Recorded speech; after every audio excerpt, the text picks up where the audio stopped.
disappointed in every one of you. I'm sorry, I don't mean to offend you. I'm disappointed in every one of you. I kiss you on the mouth. No, I'm not cool with that. I'm sorry. One more time. I'm disappointed in every one of you. I mean, I'm dealing with degenerate animals. Wait. I'm disappointed in every one of you. Disappointed in every one of you. All right, come on. Honestly, I can't do it, man. I'm disappointed in every one of you. Let me tell you why. Gonna be all right, Nicky. Go ahead, shoot. You just killed a fucking man. What are you going to do about it? Yeah, because you got nothing. You don't got a thing. Yeah, because you got nothing. You got nothing. I want to get out. I want to get out of this rat hole. I want to get online. I need BDA boxing.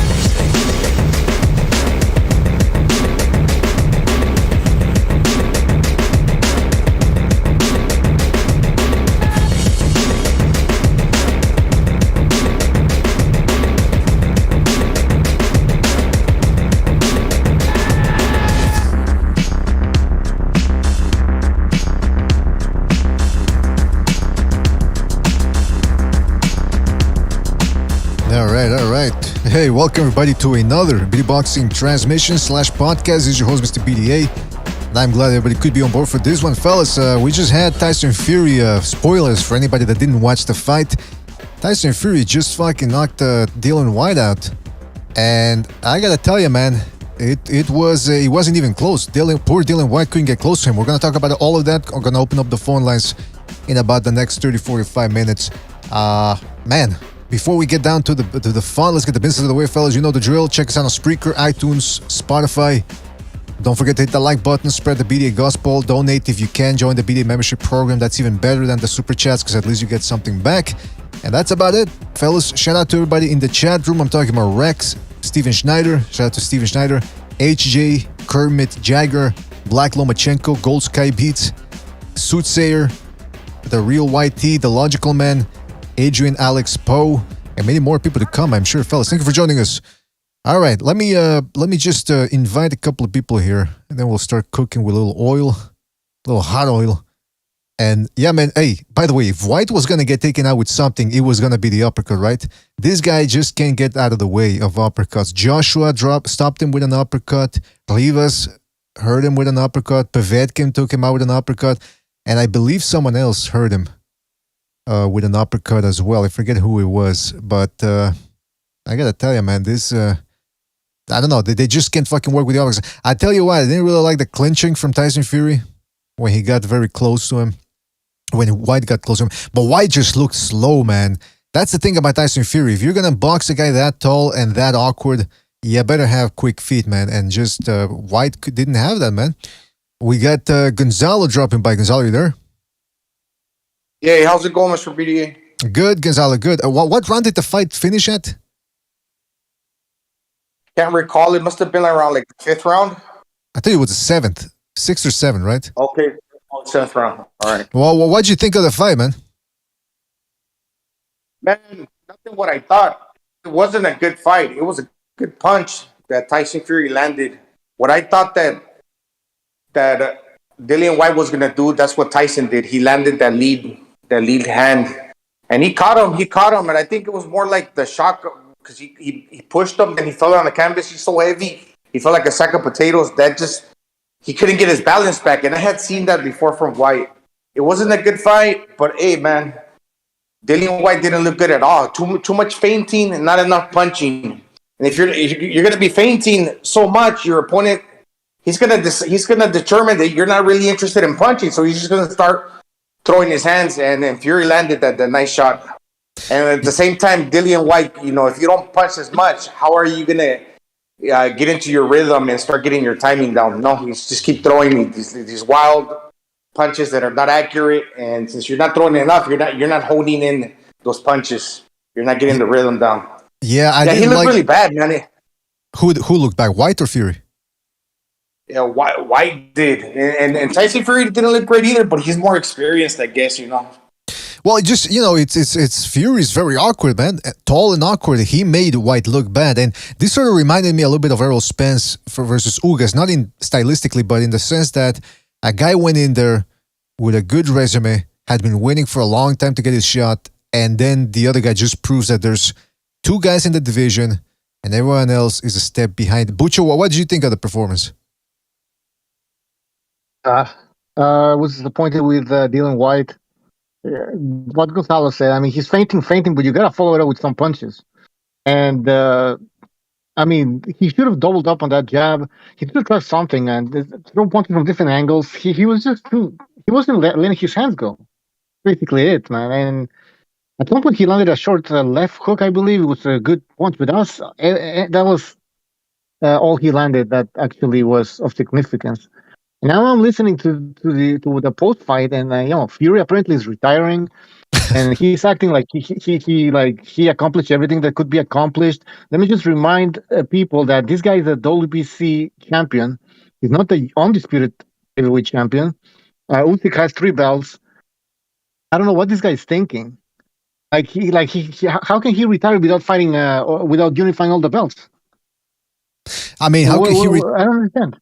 First of all, there's the little issue that let's start thinking ahead here. Let's say that Joshua beats Usyk somehow, right? Let's say he beats him because it's not out of the question. I mean, the first fight was competitive, and you just never know what Joshua could improve. There's room for improvement there. So let's say he wins. Don't tell me Fury is not waiting in the trenches for Joshua to pull it off.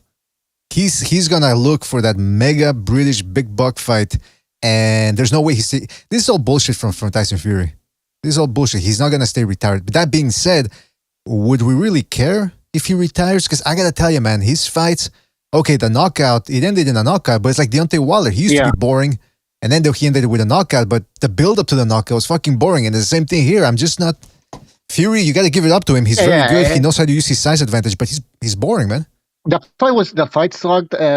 Steve Bunsey, whatever his name is, the guy there from...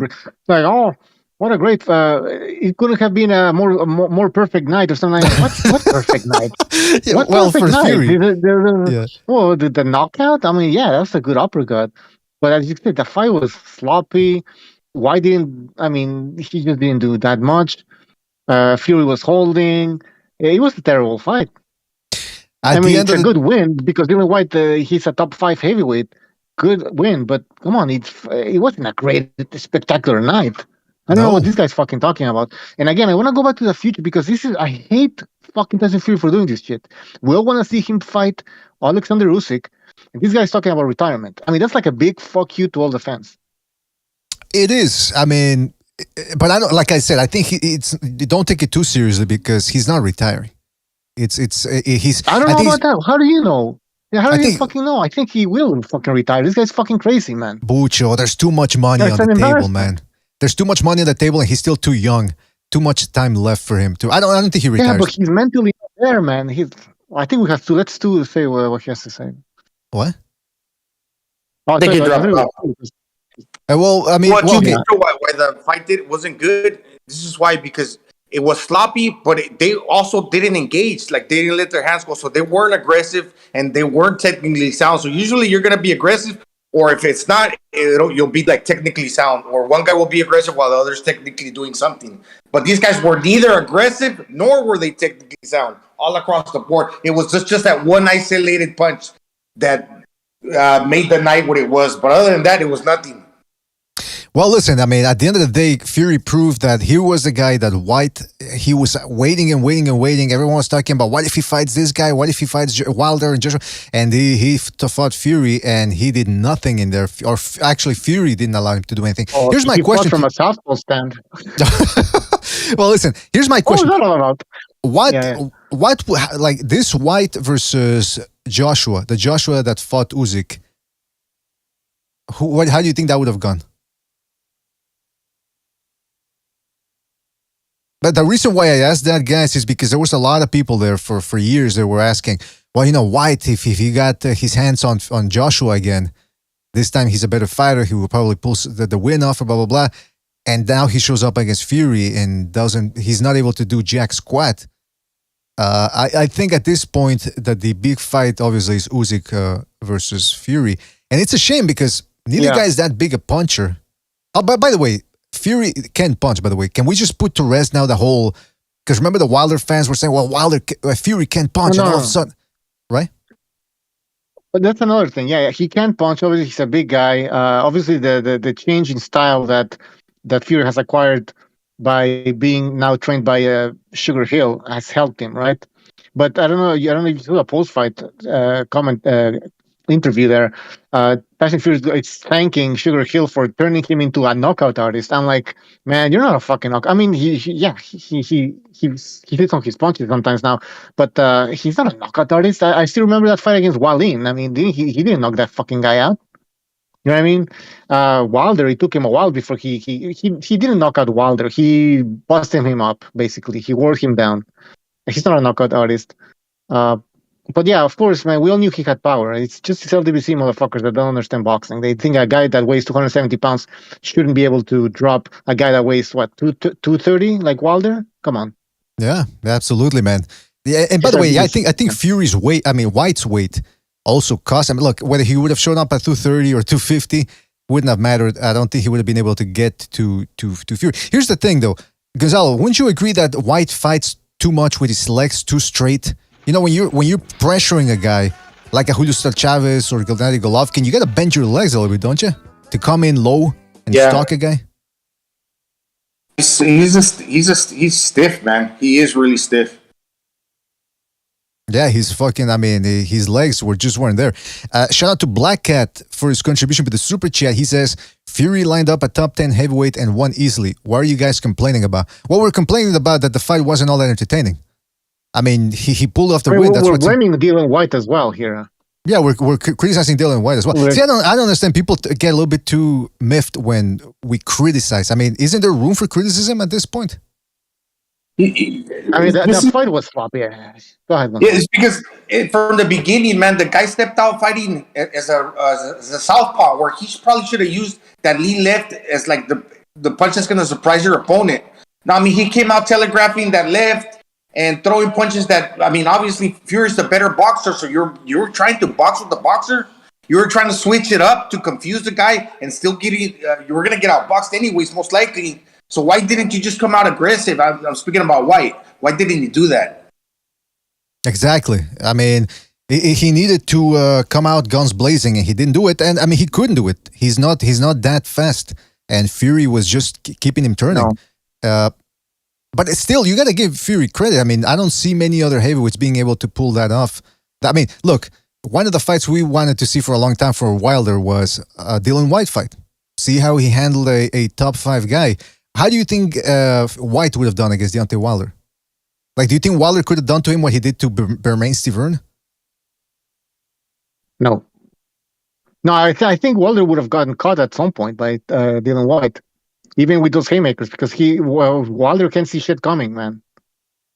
At some point, he would have probably landed a haymaker from Whyte. I mean, who knows? But I don't think he would have been outboxed like. I don't think Whyte would have been outboxed like Stiverne. I think he's much better than Stiverne. By the way, Don Ramon Champ in the chat keeps saying that the fight wasn't boring. I mean, I remember I got into it with somebody else one time about Klitschko being boring. And the guy was telling me, no, that's your opinion. That's your opinion. Okay, find me a bunch of people that thought it was entertaining, man. Find me a bunch of people that thought that this was like a Chocolatito Gonzalez fight or Golovkin Murata. I mean, come on. And then he says we're Whyte fans. We didn't pick Whyte to win. I mean, this guy's fucking insane. Don Ramon Champ, you gotta listen to what we're saying, man, because sometimes you make up shit. I think so. He's wrong. Yeah, listen, I want to see Fury, Alexander Usyk, right now in the chat. Do you agree with Fury's decision to fucking retire? Let me know in the chat. Hey, let's start a poll. I mean, what do you think about that? Let's start a poll. See what people say. What's the question again? Let me do it. Oh, you do. I'll do it. All right, perfect. Yeah, listen. Now I'm thinking about the future. Fucking Usyk is good, but again, he's not a power puncher.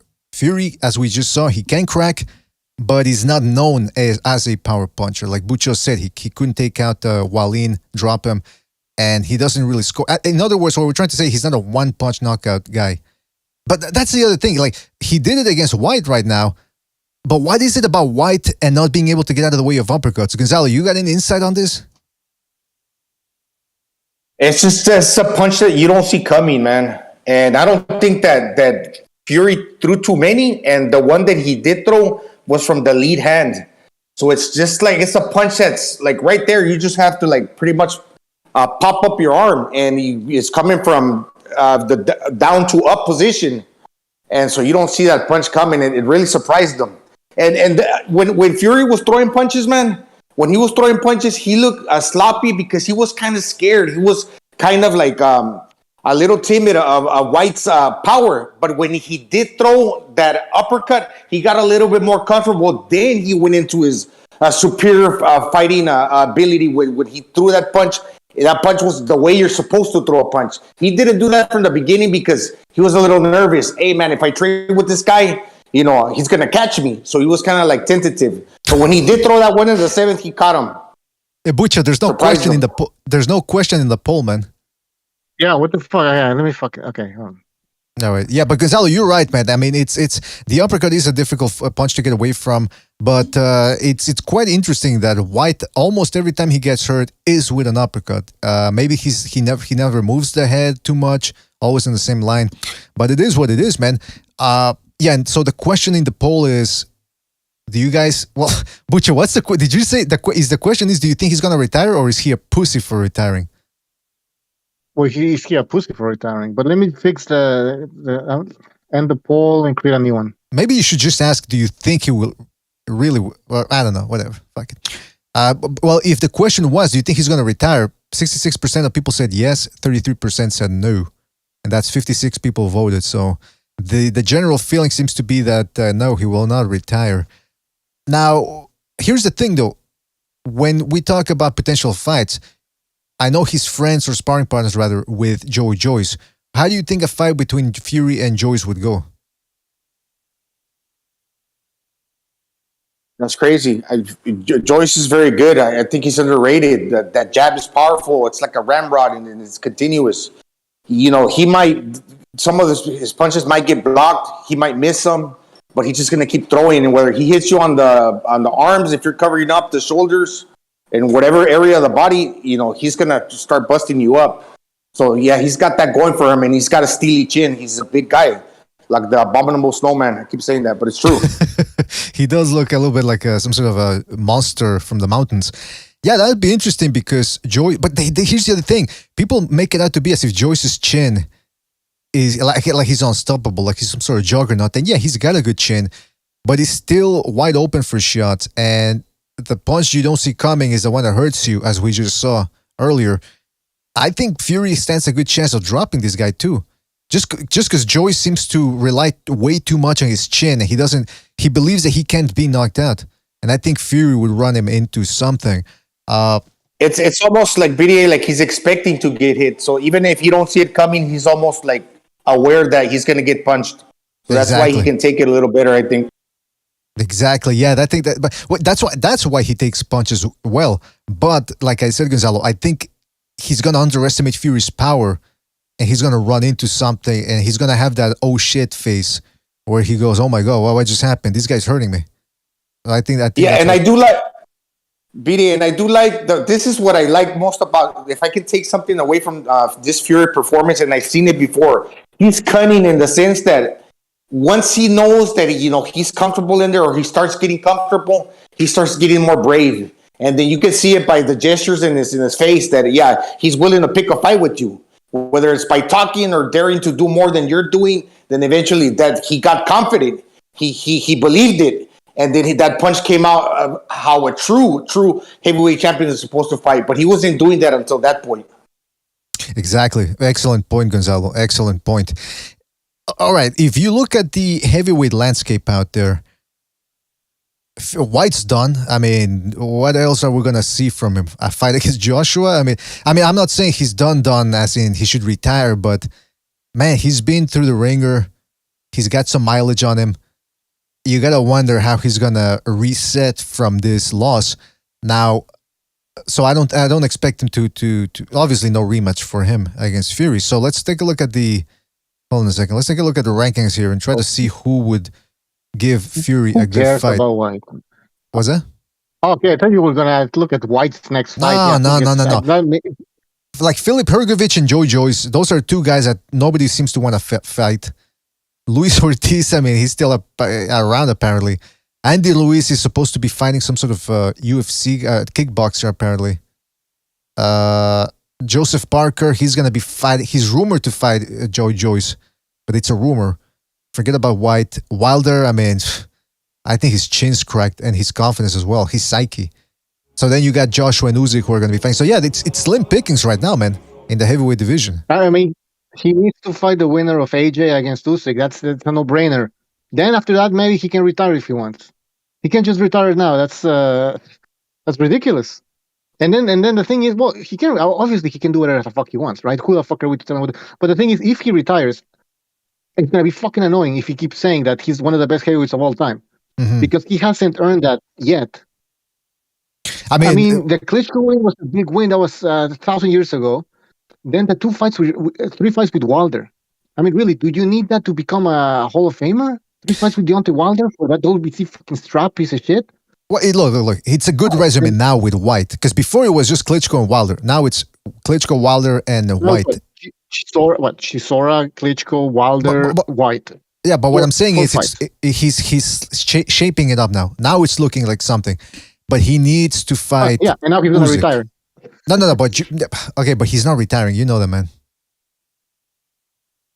I don't know that. I'm serious, man. I think he might retire. Gonzalo, what do you think?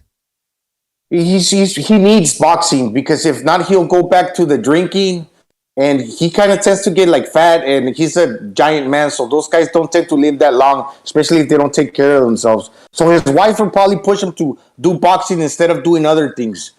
You know what I mean? So, he can't leave all that money on the table, especially in this era of when people want to unify all the belts to become undisputed.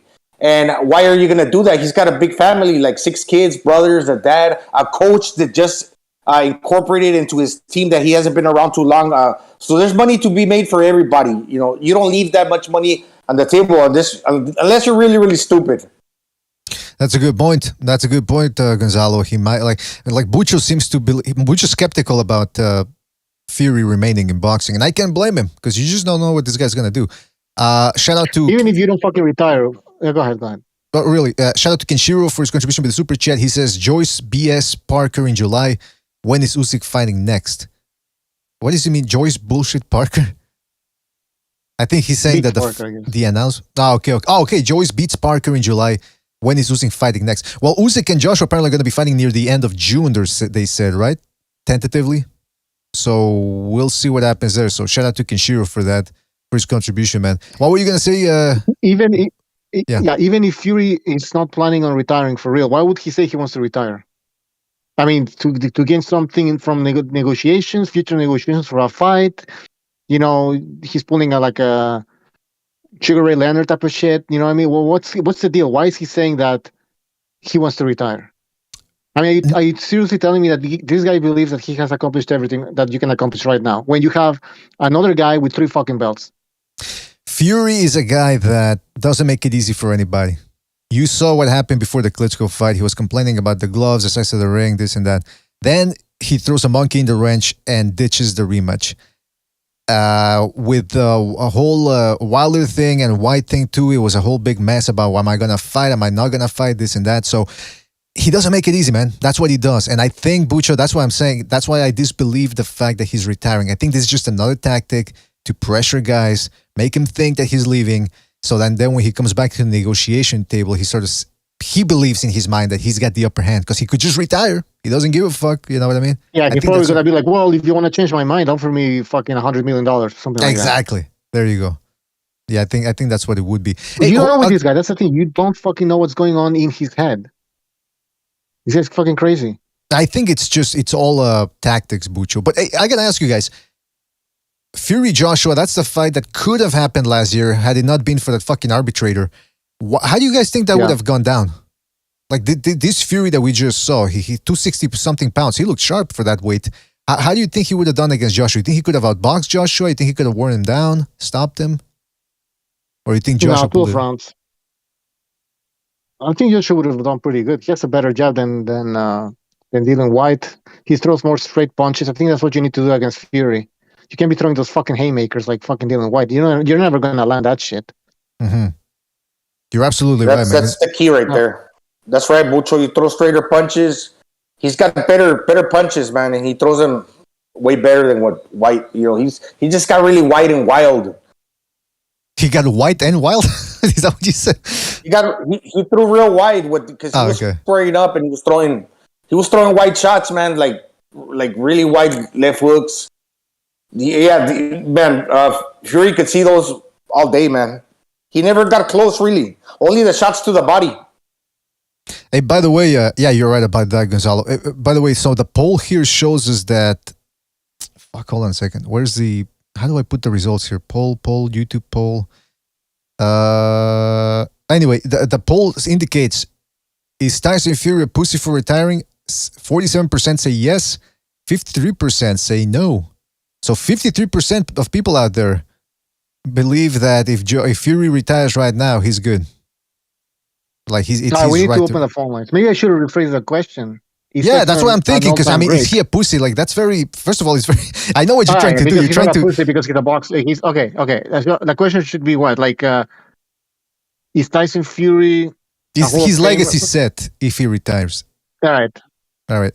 You know what? Yeah, I'm going to open up the phone lines, give people the chance to speak. I'm also going to be, for those of you, listen, the phone lines are for North American callers, and then the StreamYard link is for non-North American. So anyway, anybody outside North America. So I'm talking the UK, all right? Because we want to hear from people from the UK, and you can't call in on the phone line because then it's just you're going to get charged up the ass, man.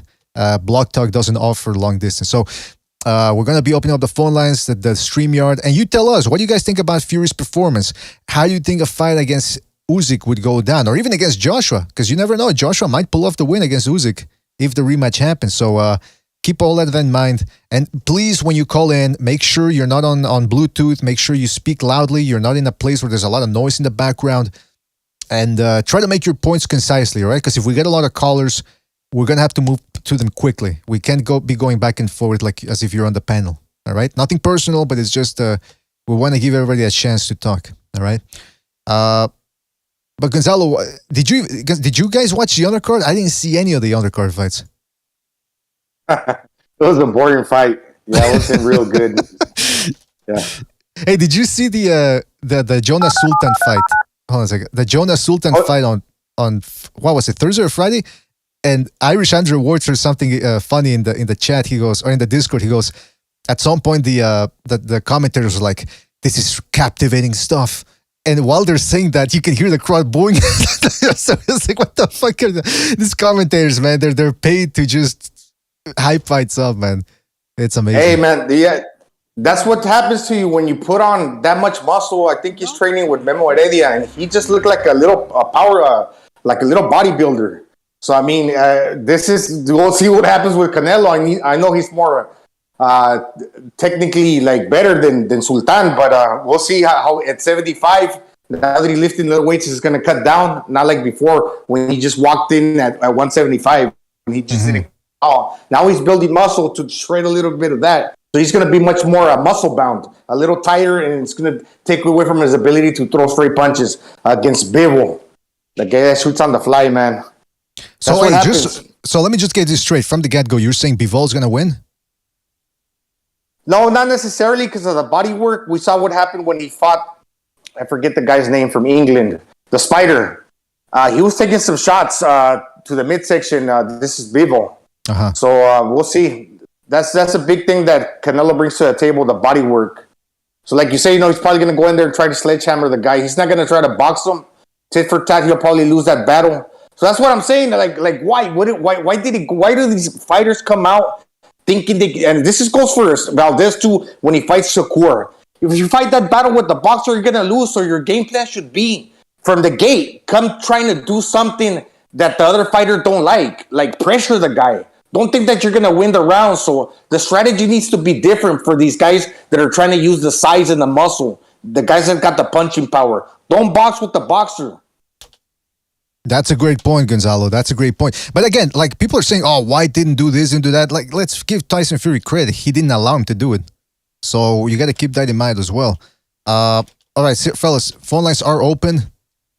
And I just posted the StreamYard link as well for people outside of North America. All right, let's go to the phone lines here. Hold on a second. All right, everything's set here apparently. All right, let's go to 310. You're on the air. What's on your mind? Boom, boom, guy. LDBC. what's going on, man? You guys are talking a bunch of nonsense. Well, not you, King Bucha. Come on, man. You said two different things. You said no one can beat Fury right now, and then you just said he's a pussy for I never said that. He obviously. I never said nobody can. Well, when did I say that? I never said that. So who do you have beating Fury right now? I'm not sure. Maybe Usyk. Maybe even Joshua. I want to see those fights. That's the thing. I want to see Tyson Fury unify. Yeah, I want to see it too, but it just doesn't make any sense.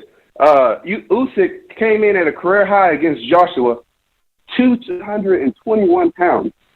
Usyk is too small. Like, fucking Tyson Fury is a fucking anomaly.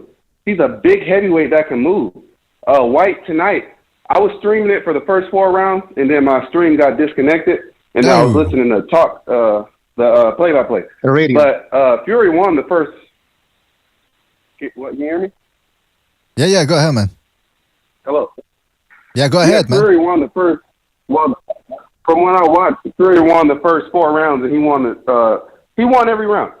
And I had a bet that for a 7th round knockout, 8th round knockout. But yeah, he should retire because there's no competition. Usyk is too small. All right, but okay, that's your opinion, obviously. Okay. Boom. You don't think that Fury? You don't think that Usyk has a chance against Fury? That's fine. But the thing is, don't you want to see a unification fight? It's a 20% because he chance. should retire. At least Fury should retire with all the belts. At least he cannot retire with only the WBC fucking strap. Yeah, Boom. I don't know if you heard his question, but Butcher said whether you think it's competitive or not, don't you at least want to see the unification happen? It doesn't make sense. There's no competition. Like, if Fury doesn't care about the belts and he only wants competition, there's no competition for him. So him retiring, I understand. Hold on. This is what Floyd fans say all the time. Floyd has no competition, but they never said Floyd should retire. What? Floyd was making a lot of money every fight. He sold out every fight. I don't think. You can make the debate, but I think everyone knows Usyk is too small for Fury. So, how much money it makes, we don't know. Well, not everyone knows that. And by the way, we heard the same shit before the Joshua fight, so that's not exactly correct there. But listen, at the end of the day, I don't think Fury's going to stay retired. So I do think that fight's going to happen because it does make sense. Financially, it makes sense. Usyk is known in the UK now. People know who he is because he beat Joshua. It would be for all the marbles. I think it would make money. It would make sense. And I do think it would be more than competitive. But anyway, listen, Boom. We got to move on to other calls because they're piling up. Thanks for calling in and call back next time, right, man? All right. So take it easy, man. All right. Let's go to 773. Hold on a sec. 773, you're on the air. 773, what's on your mind? I was worried about this fight. I figured it'd be dangerous. A dangerous fight. Against a dangerous fighter. Knockout power. Tyson Fury, I thought it was going to be a little bit more trouble. I thought he was going to get clipped, at least hurt once. He dominated him. He destroyed him. He made him look like an amateur.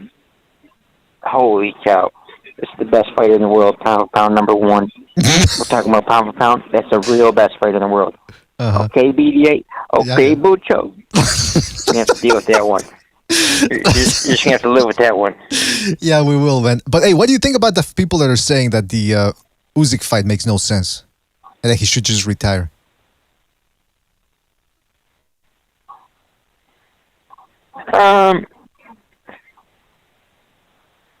You gotta keep fighting. You got one more fight to unify. You can say this and that, and he's a no name, and it don't matter. You gotta unify against a clear number 2, and he's the clear number 2. There you go. Kevlar is laying it all out for you, man. K-Dog, he doesn't mince words, man. If he tells it to you, he tells it to you like it is. All right, Kevin, we got to move on to other calls, but anything else you want to say before we move on?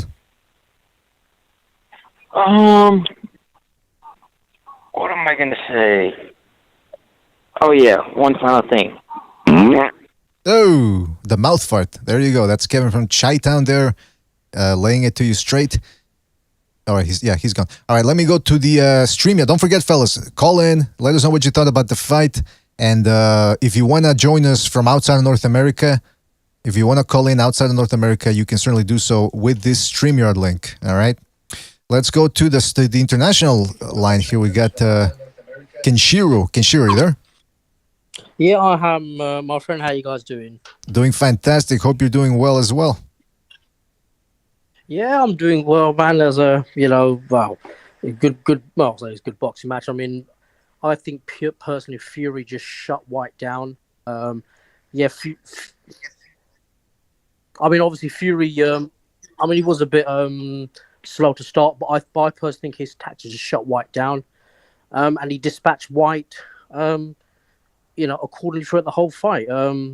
I think if Whyte hadn't lost to Povetkin, this could be a better win, but otherwise, Whyte was sparked out.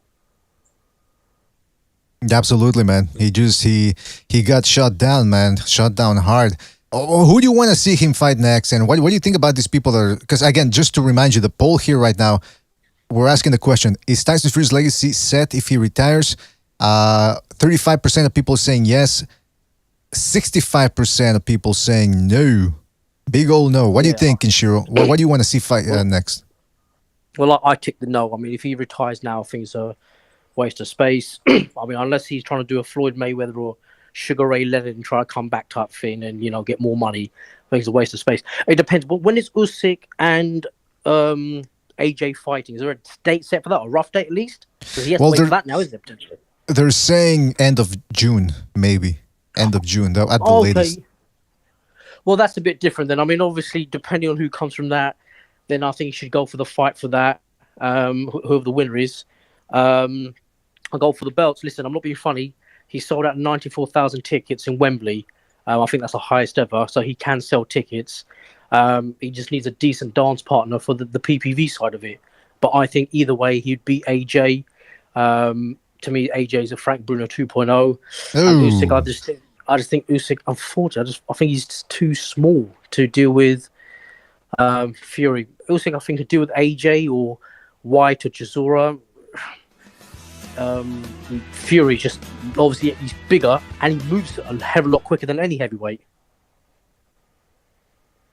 Yeah, that's, I mean, he's fucking 260 pounds. That's what we were talking about on Friday. 260 something pounds. How's he going to look? He looked fast, man. I mean, for a guy his weight, and he made Whyte look slow. Kenshiro, anything else you want to add before we move on? Just last thing. I mean, I wouldn't be, for money aspect, I wouldn't be surprised if Fury tries to, I don't want to say this, but I hope it doesn't come true, entice Francis Ngannou for a big money fight like Mayweather and McGregor. That's the only thing I can think of that where he's going to be doing that for money. So either he's going to fight AJ or Fury, I picture AJ or Usyk, and then maybe fight Francis Ngannou after, and then maybe retire. Interesting schedule right there for Fury, and it's a sensible one as well. Kenshiro, thank you for your call, man, and we'll catch you on the next one, right, man? See you guys on a Friday, whenever. Thank you, guys. Bye-bye. Thank you, man. Take it easy. Bye. All right. So let's go now to the phone lines. Don't forget to hit the like button, fellas. Hit the like, and don't forget to subscribe if you haven't subscribed already. Let's go to 346. You're on the air. 346. What's on your mind? Can you hear me? Yes, indeed, sir. Go ahead. Hello. All right, this is the logical man. Check this out, dude. Everybody talked all that crap about Wilder, man. Dude, let's be real, bro. Wilder got a better chin, better fights. Dude, just Whyte got laid out. This fight was so fucking boring, man. It was a boring fight. It was boring, but people listen. If you point that out that he was boring, there's people in the chat telling us that we're crazy for saying that.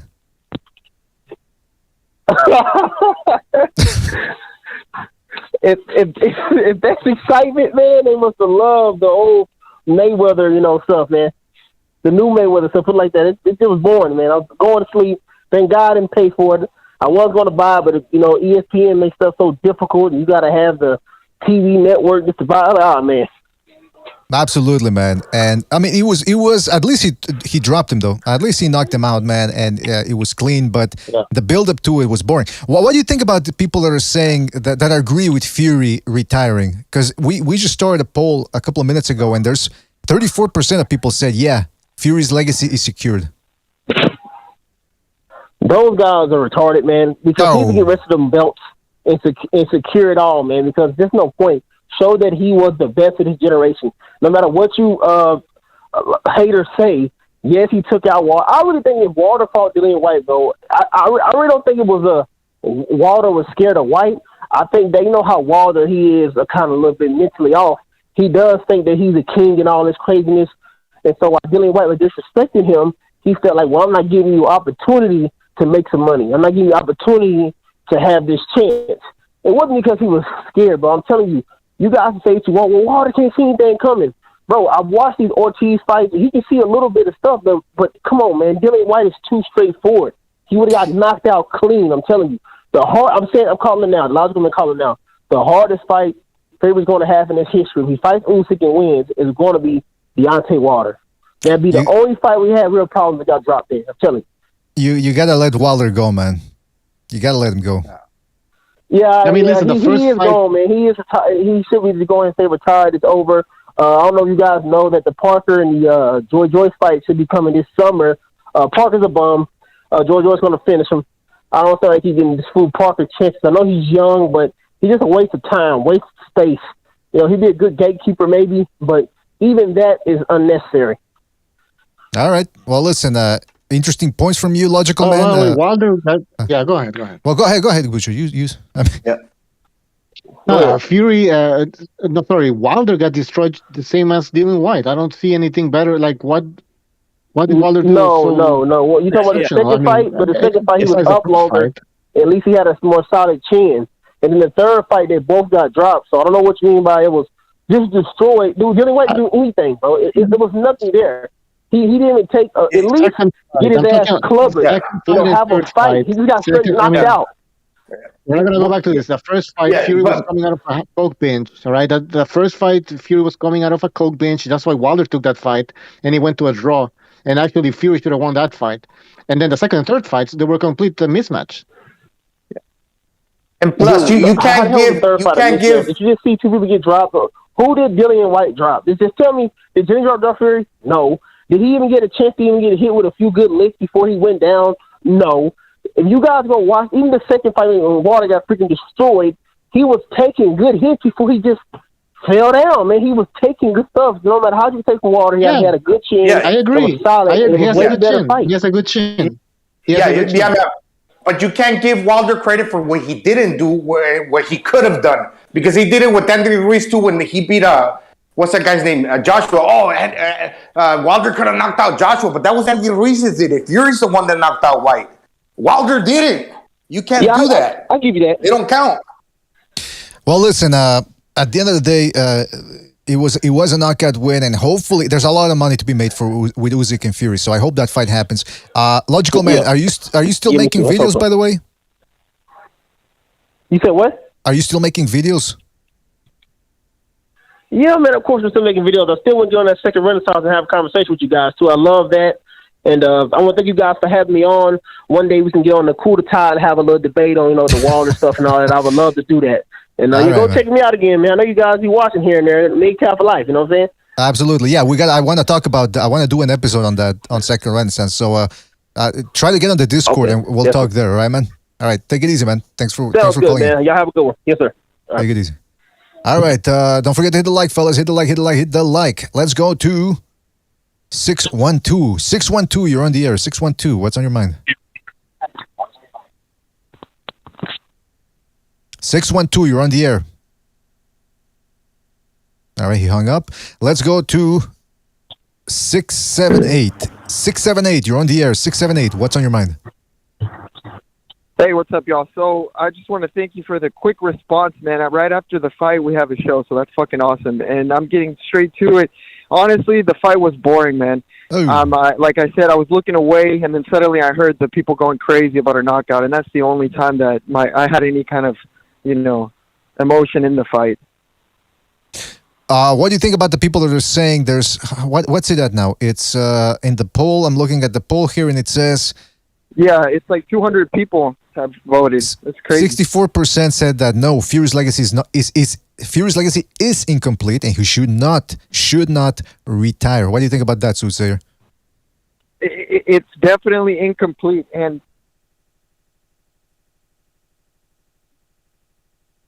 hello? Yeah, you're still there, man. Yeah, it's definitely incomplete. But I don't. There was a caller who said that Fury was just too tall to fight Usyk. That's fucking crazy. Fedora versus Lubin. I mean, yeah, he definitely needs to fight Usyk, but I think it's going to take a back seat. I think Fury is going to go with Francis Ngannou, and that's because Francis Ngannou is not happy with the UFC right now, so he's looking for a big payday, and I think Fury's going to give it to him. Yeah, nobody that works over at the UFC is happy with the money they make. It's peanuts compared to what the company generates. All right, well, listen, Soothsayer, anything else you want to say before we move on? That's it. Great show, guys. Keep it up. Thank you, Soothsayer. Always appreciate your support, man. Take it easy. Talk to you later. All right, let's go to 817. 817, you're on the air. 817, what's on your mind? Yo, what's up, BDA? Can you hear me? Yes, indeed. Okay, I just want to say, man, not only was this one of the worst fights I've ever seen in my life, this was one of the worst cards I've ever seen in my life, and I can't believe I got robbed and paid for this shit. It was in my opinion, the fight was 100% fixed. 100% fixed. I think the whole, Whyte ducking out of these press interviews and saying there was something going on in the background that nobody knew what was going on, I think what it was he was being paid to take a dive. Watch the fight back, look at the fight. Fury throws a couple of jabs, a couple of rights. Nothing really lands flush. And the whole time, Whyte, the body snatcher, the man with the left hook, never throws the left hook, only throws body shots. That's it. And then in the sixth round, you tell me he gets iced by an uppercut that barely lands? It was insane. It was insane. It was 100% fixed. And then it was WWE shit. And then he gets up, and first he got pushed down. He gets up, and then starts stumbling like a drunk man. It was insane. Those were 100% fixed in my eyes. I think Fury. I guess Fury is trying to take a Mayweather route here, and now he's not going to fight Usyk. And then they had freaking what's his name, the UFC guy, already there ready to come up and get interviewed. They're trying to set up this UFC thing with Fury. What's his name, Ngannou or whatever. It was ready. They were ready right then and there. It was staged, man. I gotta tell you, all these, I don't know what it is about Fury fights, but he makes people believe that all his fights are some shenanigans going on. Look, I'd have to rewatch the knockout because I didn't get to watch too closely the replay because I had to get on. It wasn't a flush like the one that knocked out when Whyte fought Povetkin. The one that hit him was a flush. That was a real ass uppercut. But this one in the Fury fight, it grazed the side of his jaw. It barely touched him. And then he got hit, and then Fury pushed Whyte down, and then Whyte was just laid out on the ground. I've never seen anybody get knocked out by a grazing uppercut like that. Well, I mean, I'd have to watch how his head moved, because if his head, it's all dependent upon the head. If the head's moving back and there's whiplash, that means the brain touches the wall of the skull, and that causes people to get, dropped and go out. So I'd have to rewatch. His head did get launched back a little bit, but it's nothing more than you would see with a stiff jab or something like that. And I know Whyte doesn't have the best chin, but come on, Fury definitely can hit hard because he's a big ass dude. You know what I'm saying? But I've never seen Fury knock anybody out with an uppercut. Usually uppercuts he throws aren't that good, and then he ices him with an uppercut. It's everything about it was just weird. I'd have to rewatch. And it's also not like there was an accumulative damage. It was just a one shot out of nowhere. Fury's never been able to knock out dudes with one shot. When he knocked out Wilder, it was an accumulation of solid straights and jabs. And in the third one, he finally got him there with a hook. Well, like I said, I'm gonna have to rewatch it because I can't determine that right now because I haven't really seen the. Actually, I have the clip here. Hold on, let's see if it works. It's gonna be a little bit delayed. It was a fast punch. Yeah, it's gonna be delayed on while we're talking and what you see on the screen right now because obviously there's a 5-second delay from our stream. Well, hold on. Let me see if I can. I don't think we'll get in trouble just for playing a 5-second clip. Yeah. By the way, he hit him and then he pushed him because I don't know. I heard some people saying, he pushed him beforehand. Yeah, he hit him and he pushes him. Well, that's the old Bernard Hopkins too. He did the same thing to Trinidad. All right, let's take a look at this. Hold on a sec. Come on, play. Come on. Why is this fucking? All right, hold on a second. That's because I'm taking the sound away just in case. You know what? From that angle, it did look like a grazing one. Hold on. Let's see what we see from another angle. Actually, hold on. Let me pause that because then if it plays continuously, then we could get in trouble. Right, Bucho? Is that the way it works, or? Yeah, I think so. Man. I have no idea. Let me reset it here. Okay, here we go. Okay, this should give us a clear idea of how the punch landed. Yeah, it's a grazing shot, man. Huh. It's not a real shot. It barely landed. And he didn't really move the head that much. Look, listen. People are accusing us of being Fury haters because we said the Fury fight was boring.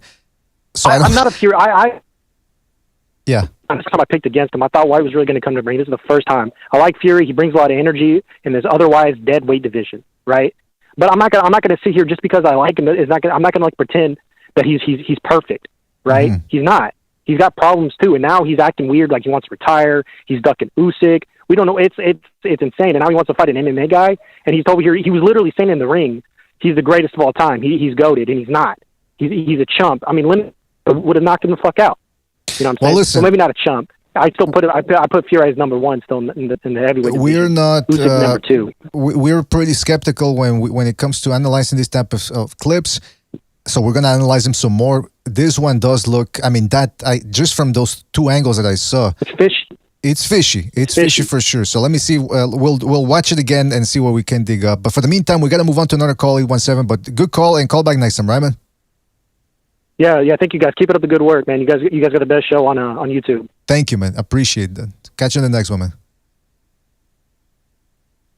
Hold on a second. What's going on here? All right, hey, Gonzalo Bucho, from the clip we just saw, what did you guys make of it? I thought it connected, man. It's the lead hand. It also surprises you, especially if it's an uppercut. It's like the Reaper from the Grim Reaper. It comes out of nowhere and it snatches your soul, man. La guadaña. La guadaña. I mean, if it was... It'll cut your head off, man. It comes from underneath. It could appear that Fury's only dropping his hands because he tends to drop his hands when he punches. So Whyte's thinking, oh, maybe this guy's just loosening down his arms and he's just dropping his hands. But then he just pops it up. And when you loosen your arms down, man, you can just really, throw a little hook. And you could get a lot of spring into it and a lot of speed. And I think it was just that it surprised him because it came out of nowhere. And it did connect. Maybe it's not as hard as, obviously, like a power punch, but it landed. I mean, it made... I see what you guys are saying. It made the sweat fly, but that itself is not... I don't watch for the sweat. Again, I don't watch for the sweat. I watch for how the head moves. And it hit him on the chin. That's true. It wasn't a completely grazing shot. It did connect on the chin. So, I mean, I don't know. I'd have to rewatch other angles. And he still got some leverage. As you can see, he's the big man. He bent the knees, like you're saying, what Whyte should have done. Fury did. So he bent the knees and he put some spring under that. Basically what the tall man and Sebastian Fundora, the welterweight, 6'7", was doing with Lubin, but obviously more faded to like a heavyweight, with more body mass. These little short Chris uppercuts, man, that one, the only one that he threw landed. But yeah, it wasn't like a power punch, but it still surprised them. But then again, and also to your point, like Alejandro Solis in the chat is saying, he says, Whyte has a glass chin. Yeah, there's a precedent for him getting not only knocked out, but getting dropped and hurt with uppercuts. So there's a precedent for him being susceptible to that punch. In any event, let's move on from that real quick because we got a lot of phone calls here. Let's go to 781. 781, you're on the air. 781, what's on your mind? Hi, can you hear me? Yes, indeed. What's on your mind? Hey, how you doing here? I'm a first-time watcher. I'm just listening to your show right now, and I'm just calling in, and I just can't believe that guy thinks these fights are fixed. We're not in 1970 anymore. We're in 2002. That's not a fixed fight. You got a 265-pounder hitting your Fury. You got to give this guy credit. He fought Wilder 3 times. Those were great fights. He won them all. And everybody says, what can we give him? You can't give him anything but credit. Yeah, he knocked him out. You stand in front of 265 pounds, you're going to get knocked out too. I thought he fought a great fight. Maybe it wasn't the best, but, he knocked him out. You can't take away from a knockout. This guy over here saying things are fixed. That's crazy. I mean, look, listen. My opinion is fights can be fixed because you can pay the judges. But I think what he's saying is not only is it a fix, but it's the guy took a dive. That's when things get muddy because... Yeah, I understand that, but we're in 2022. These fights are not fixed. They want to say they're fixed and stuff like that. I mean, first of all, why they made so much of Whyte? For his uppercut, we all know about. He wasn't even that great. He got his shot. He got beat. You want Fury to fight. Who's he avoiding? He's avoiding nobody. He fought Wilder 3 times, great fights, and he won. Yeah, but caller, let me ask you this. Well, let me ask you, did you see the replays?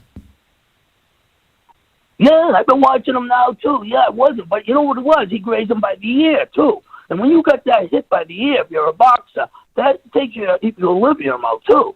It wasn't a solid punch, no. But it was an uppercut, which we all know Whyte is givable for. And, yeah, he knocked him out. I mean, you got to give the guy some credit. I just don't get it. You know, you say Wilder. Yeah, he was the hottest puncher in the world. You know what? He didn't win.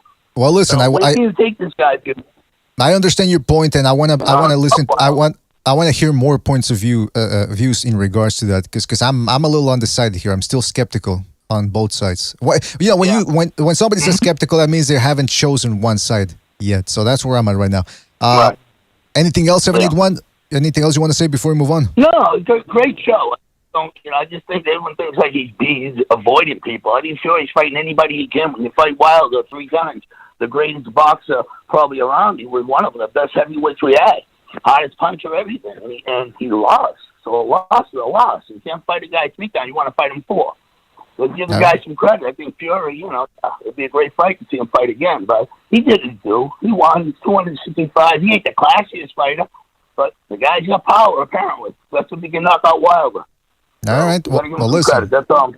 Great points, interesting points, and we'll call you. We'll catch you on the next one. I mean, call back next time. Yeah, great show. Thank you, man. Thank you. Appreciate it. Catch you later.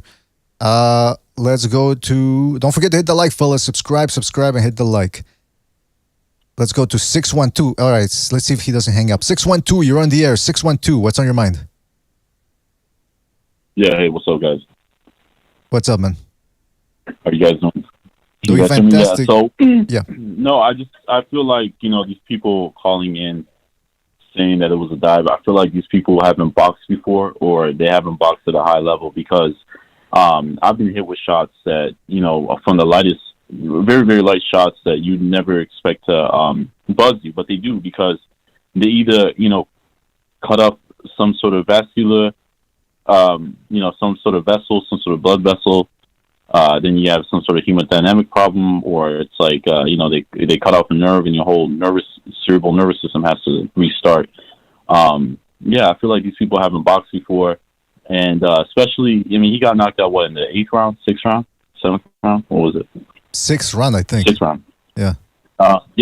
So, you develop and especially in heavyweight boxing, you acquire swelling over the course of the fight.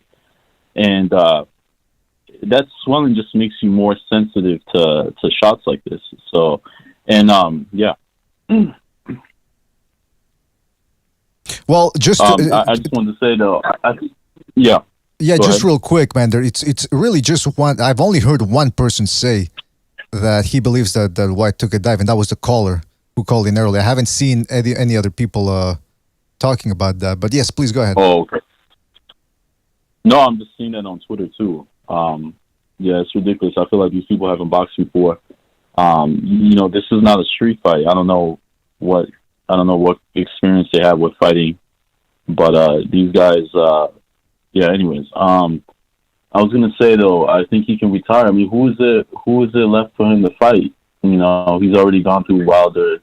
I guess maybe Joshua and Usyk, but after that, there's no one there really for him to fight. I mean, Chisora, Parker, who else is it? Or Ortiz? Like, none of those guys are really challenges. So I think he's conquered all the biggest challenges at the heavyweight division, except for maybe Joshua. And only because I think Joshua has the power.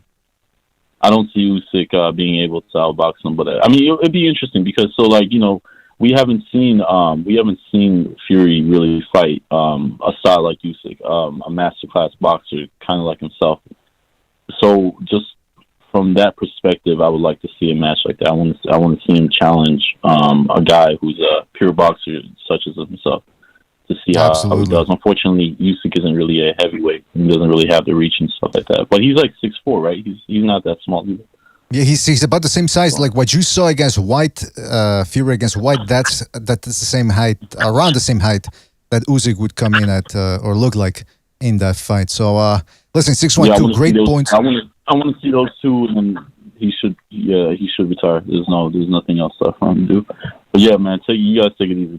Yeah, thank you for your call, man. Great points. Call back next time. All right. That was 612 there. Let's go to 661. You're on the air. 661. What's on your mind?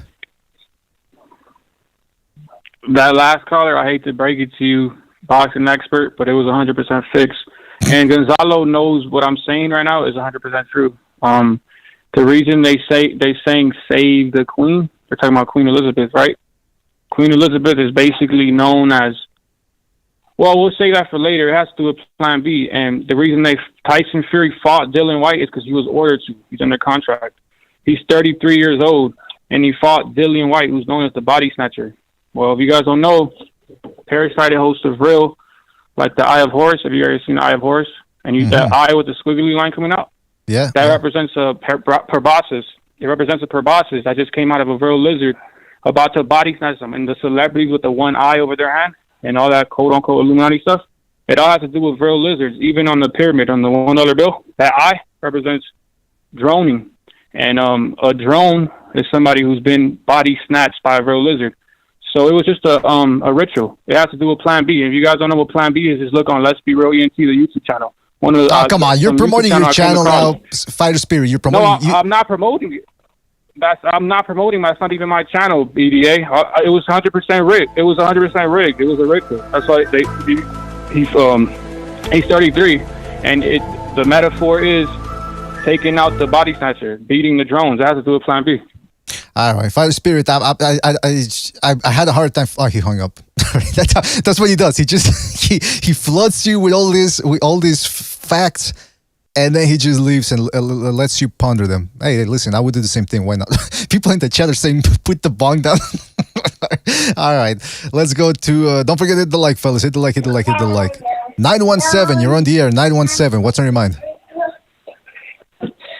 Hey, what's up, guys? What's up, man? Hello? Yes, indeed. Yeah, so to be honest, as a Fury fan, been rooting for him the whole way. I'm not going to lie, that fight looked a little divey. And, for one, the punch kind of skipped off the head a little bit. Hello? Are you still there, caller? Sorry, can you guys hear me still? Yes. Yeah, I'm here. Sorry, the punch kind of skipped off his cheek. When I saw the other angle, you did see Dillian Whyte's head kind of rotate. But I don't know. It wasn't the hardest shot in the world. And then the push after, it was a little bit weird too. Like, just dropped him like a sack of potatoes. But also, I don't know if you guys noticed, Fury said something in Whyte's ear like a couple rounds before that, or maybe a round before that. And then you should look at Whyte's face after he said it. He just had like this straight face. Like, I don't want to start a conspiracy now, but like, who knows? Maybe he told him like, "Yo, watch for that uppercut." Well, listen, I gotta rewatch that. I was just rewatching the third angle, and they showed what's his name, Whyte's head snapping back. So maybe Gonzalo's right too. It caught him on the cheek, and it was enough to twist his head around. I don't know. I'll have to watch it again, man. But listen, 917. Anything else you want to say before we move on?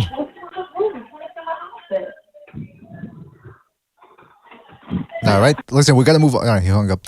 Let's go to 470 here. 470. You're on the air. 470. What's on your mind? Hey, what's up? Can you hear me? Yes, indeed. So I just started listening. Apparently, I guess there's a narrative going on that there was a dive. There was no dive. Tyson Fury basically watched. If you saw Whyte's previous knockouts, or when he got knocked out against Joshua and Povetkin, the guy clearly, later on in fights, his defense isn't tight, and he's susceptible to uppercuts, and that's why he was knocked out cold against Joshua and Povetkin. I think Fury studied the tape, and I think they had a game plan. They probably practiced that punch, and uppercut coming from a 6'9", 265-pound man who's practiced the shot. And you could clearly see it was sharp, and it landed right on the chin, and that was that. There was no dive. You know, it was a planned. You know, you got great boxing IQ. Saw those previous fights, and he knew exactly what punch to throw to knock out Whyte. So, great performance from Tyson Fury. That's my call. Bucho and Gonzalo said the same thing. It's 260-pound guy. He bent the knees and shot that uppercut. And again, the uppercut, you don't have to load up on it to be. It's already a hard punch because of the physics of it. The fact that it's coming up and upward. Right. So, I mean, I'd have to. Did you rewatch the slow motion clips? Yeah, I just want to add something else. There's a perception that Tyson Fury, because he doesn't look a certain way, that he doesn't punch hard. And I think in his career, he developed a style where he was just touching guys, and it was enough. There was enough force because of his size that he could basically just slap and just tap guys and use his skill and his agility and speed to win fights. But I think Freddie Roach said it. I can't remember the trainer of Lennox Lewis. Manny Stewart. Yeah. Manny Stewart said it. Everybody who's trained with him have said that this man has power. And I've been in the ring myself, not at a professional level, but if a 6'9", 270-pound man, okay, who knows how to box, throws any kind of punch with proper technique, it hurts. It doesn't. It may not look that way to the outside observer, but because he looks kind of sloppy or whatever. But if a 6'9", 270-pound trained man who's trained boxing since he was a child throws those shots, you're gonna. And Deontay Wilder found this out because he was another guy. Oh, this guy doesn't have any power. He found out. Yeah, if you leave your hands down or you have no defense and you allow a 6'9", 270-pound man to hit you in the head. And all these people who are saying it's fixed, go to your local boxing gym and find out for yourself. Good point, man. Good point. So Good point. Yeah, that's my point. Yeah. All right, 470. That's an excellent call. And call back next time, right, man? All right, guys. Take care. Take it easy, man. Thank you for calling in. All right, so as you can see, we already have 2 people. No, actually, how many people was that? Was it 3 or 2 that called in and said we had one guy in the beginning, then Fighter Spirit said it was a fix. So I think it's 2 so far who have said that, and we got other people calling in telling them that they're crazy. So let's see what the rest of the people say. Let's go to 337. You're on the air. 337. What's on your mind? Hey, hello? Yes, 337. You're on the air. Okay. Nah, man, I just wanted to say it was a good fight, man. I'm not going to lie. After seeing this, I got to say Fury is the baddest man on the planet. He kind of walked through Dillian Whyte, and he saw Dillian Whyte give Joshua all he could handle. So I'm kind of disappointed that Fury decided to retire because I do think he's the best heavyweight, and I do think Deontay Wilder is the second best heavyweight after watching the fight. I think Fury will beat everybody else, including Usyk. I think Usyk is kind of an overrated fighter. Usyk really beat AJ due to AJ's low IQ, and also I want to say the fight definitely wasn't fixed. I mean, if you watch it, Dillian Whyte never really had the best chin. He always gets knocked out by uppercuts. In his game plan was really to go to the body, try to make it a rough fight for Fury, but he couldn't handle Fury's footwork. His defense was too much for him, and he kind of got walked through. So, I don't know. I think it's kind of flipped the division on his head. I thought Usyk was the best fighter, but I think it's really Tyson Fury and Deontay Wilder. Interesting, man. Interesting point right there. Hopefully the fight happens because you said you thought it's sad that Fury retired. I don't know if he's retired, man. But hopefully he isn't. Hopefully I'm right and hopefully he isn't. 337. Anything else you want to say before we move on? No, that's it, man. I appreciate it. Thank you for calling in, 337. Call back next time. Take it easy. All right. That's 337. All right. Thank you, man. Let's go to 843. Hold on a second. It's loading up. 843. You're on the air. 843. What's on your mind? Hello. Can you hear me? Yes. Hello, BD. How you doing? Doing fantastic. How about yourself, man? Doing good. Hey, I'm calling not necessarily for if Fury hit him or not. I really want to talk about Nick Ball. I saw him fighting on the undercard. I was really impressed with him. I thought he was going to lose the fight. But You know he what? ended up winning. I didn't watch that fight. I saw Gonzalo say that he looked like the white version of Isaac Cruz. Who is he? What weight division is he at? And like, what did he do, or what happened?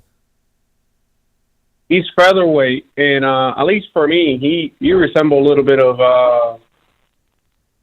Manny Pacquiao. I think he was just moving really quick, following the guy. I'm not sure if it was him or the opponent. I think it was low. He wasn't, he was stepping back, and now went hitting him with the right hand and let him chase them, or he was just really quick with the feet, and the guy didn't have time to react. But I was impressed. At first, I was like, he's too cocky, and then later on, I was like, wow. Talking about he took the opportunity that the fight gave him, and he finished him. You don't see that a lot in fights anymore. The guy turns his back, he turns around, and everybody just waits until the referee stops the fight. He just went up for it. He won the fight.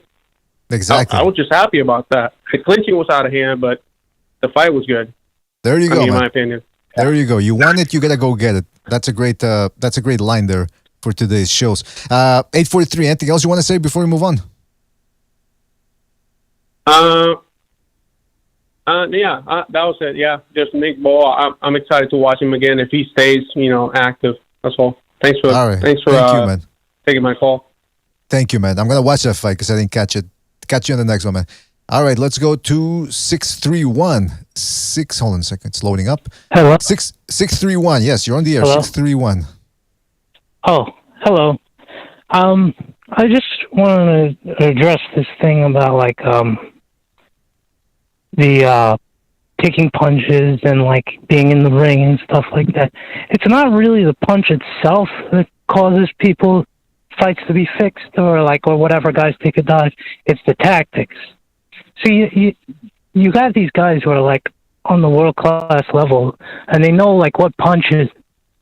They know what punches they to throw in order to win, what to do in order to win, and yet they come out with these strange tactics and that cause them to get knocked out. And nobody ever seems to address this when you talk about fixed fights. Yeah, I don't know what you guys think about that. Well, so let me just clarify. So what are you saying about this? Because we've had 2 callers say that it was fixed, and we had about 3 callers or 4, and a lot of people in the chat saying that it wasn't. So what's your position on this? I would lean towards fixed. I would have to watch it again, but I don't believe Dillian Whyte gets tired at a fight with a pace like that after he's shown that he's been able to throw hellacious punches for 12 rounds with Derek Chisora. If these guys aren't trying, they're getting to kill each other. Basically, that's what boxing should be. It's not barbaric. It's just what the sport is. It's just what it used to be anyway. I will say that when people call in and they say, well, this ain't the 1950s anymore, therefore there's no fixes, that's not a good argument. The fights can definitely get fixed. Whereas, now, whether he took a dive, well, actually, let me show you the angle I just saw here. If you're watching on your screen, the YouTube stream, it's going to be a bit delayed between what I'm telling you and what you're going to see, but hold on a second. This is I have on my screen. Hold on. Just go ahead. I'll be out. Yeah. He did turn his head around. You could tell the punch landed. It looked like it grazed, but it wasn't a full-on graze. There was actually some contact there. If he hit him with the side of the palm, which he did, and he hit him with the knuckles, then that could be he did shake his head up.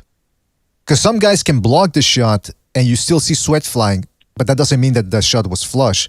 They just caught it on the gloves or on top of the head, especially if they just got sprayed with a bunch of water in the corner. So that's why I said I don't go by the sweat. I go by the head, and it does appear like that punch was hard enough to cause... let me play it again. There you go. What do you think about that angle? Any good shot can knock anybody out. It only takes so much force. But to me, it's always been more about the tactics and how you fight. You're gonna get Dillian Whyte knows he's not the better boxer, so why isn't he in his his chest the whole fight. I don't care about what Fury does. He should at least be trying to. You know, like. Yeah, but caller, it's not what it's about. If I may offer a counterpoint to that, whenever he did get close, Fury would just clinch him, and that's why he was so frustrated. That's why Whyte was so frustrated. That's why Whyte was so frustrated. Yeah, exactly. That's why Whyte was so frustrated, because once he finally got on the inside and worked to get in there, whoops! All of a sudden, this guy just negates it by leaning on him. Yeah, thank you for taking my call. That's all I wanted to say. It's just very frustrating sometimes when you. Interesting point, though. Still, interesting point. I'm willing to hear all opinions on this. We all are. So thank you for your call. Call back next time, right, man? No problem. Take it easy. Let's go. I sent you a GIF. There's a GIF there if you want to look at it later. Okay, yeah. Okay, let me take this call and I'll save it here and put it on the screen. 626, you're on the air. 626, what's on your mind? 626, you're on the air. Can you hear me? Yes, indeed. What's on your mind? Hey, yeah, I'm just going to say that fight was not fixed, in my opinion. I think that was just a one-sided beatdown from a clearly better fighter in Tyson Fury. And it was kind of what I expected. I thought it was going to go later, but yeah, I think Whyte was being really overrated by a lot of people, especially on this show yesterday. So I don't really know why people think that was fixed. I mean, I just don't really maybe rate Whyte as well as other people do. Well, some people have said that in the chat. Well, I mean, they didn't say that last night, but now people in the chat are saying that he was always overrated. And a lot of people did give him a chance on last night's open panel show. About 3 or 4 out of the 8 people that were on were giving him a shot. So what do you think? Like, who do you think beats Fury? Do you think Usyk could do it? I honestly can't say. When I don't know, honestly. I mean, right now I can't pick anybody over Fury, honestly, and that's because of skill and just obviously the size. So Usyk is definitely the one who has the best opportunity to, because of just everything. But I don't think AJ beats him. I think I guess that only leaves one other than Usyk. But yeah, I mean, right now it doesn't look like anybody's going to be able to touch that guy, in my opinion. But I definitely think Usyk will put up a way better fight than Whyte. He has way more skills, and he'll know how to adjust to whatever Fury's doing and make it more competitive, in my opinion. Interesting points, man. Interesting points. Anything else you want to say before we move on? Just that I hope Fury doesn't retire. I hope that Usyk gets to fight with Joshua and beats him, and then we can see that for Undisputed again, and then he can retire and be on his merry way. Absolutely. I'm right there with you, man. Hopefully he doesn't retire. All right, listen, thank you for your call. Great call. We'll catch you in the next, all right, man? Take it easy. For sure, man. Thank you very much. All right. Well, I'm going to get to the StreamYard soon, but I just want to ask Gonzalo and Butcher this. Based on what the callers have all said, you're hearing a couple of callers, rather, not all of them, but some of them saying that Fury is a level above everyone, including Usyk. What do you guys think? Well, we'll still have to see him. There's just different styles against Joshua, against Usyk, because they can say all they want about Usyk, but he's got the 3 titles. Whether you consider him smaller or not, he's undefeated, and he's got the 3 titles, and he's beat everybody. So why not go after that guy? You got the advantage. You are the bigger guy, right? So take the fight. I think a lot of people are putting too much emphasis on the size disadvantage, right? But still, like Gonzalo said, we have to see a fight. I don't understand these people that don't want to see a fight because they think it's a mismatch. Yeah, that makes no sense when people say, when they say, well, it's a mismatch. It's not a challenger, it's a champion. Exactly, and a good champion. Usyk is a champion. And let's not forget, here's the thing, when people say, like, people are getting hypnotized by the win. It was a good performance by Fury, but there was a lot of clinching because Whyte allowed himself to be clinched. So now people are just remembering what we just saw. But I still remember a lot of people after the Wallin fight saying, oh, Fury sucks, he's going to get iced by Wilder, because they were just remembering that last performance against Wallin. So boxing fans, we got fickle minds. We only remember the last fight. You're only as good as your last fight. And I think that the people that are saying that it's going to be easy against Usyk, first of all, he would have to contend against the footwork of Usyk, the quickness of Usyk, both in hand and foot speed. He's never seen anything like it. And on top of that, Usyk is extremely well-conditioned. He's very well-conditioned. He's got iron lungs. So this whole thing about it's going to be easy, I don't know, man. I mean, this guy had to fight the fight of his life to beat a cruiserweight in Cunningham. He had to fight the fight of his life to take Wilder out. And the Klitschko fight, he didn't outbox Klitschko outright. He was all just, it was a very boring fight. So I don't understand when people say that Fury is going to easily beat Usyk. He very well could, but it's not like he's been dominating his last 6 fights. Yeah, it's one of those things that you really don't know, and it's easy to say, oh, well, maybe you guys are, or when people say that, not anybody in specific, you're overrating Usyk. But sometimes really you don't know until you know, right? That's why it's boxing. Exactly. Who the fuck knows?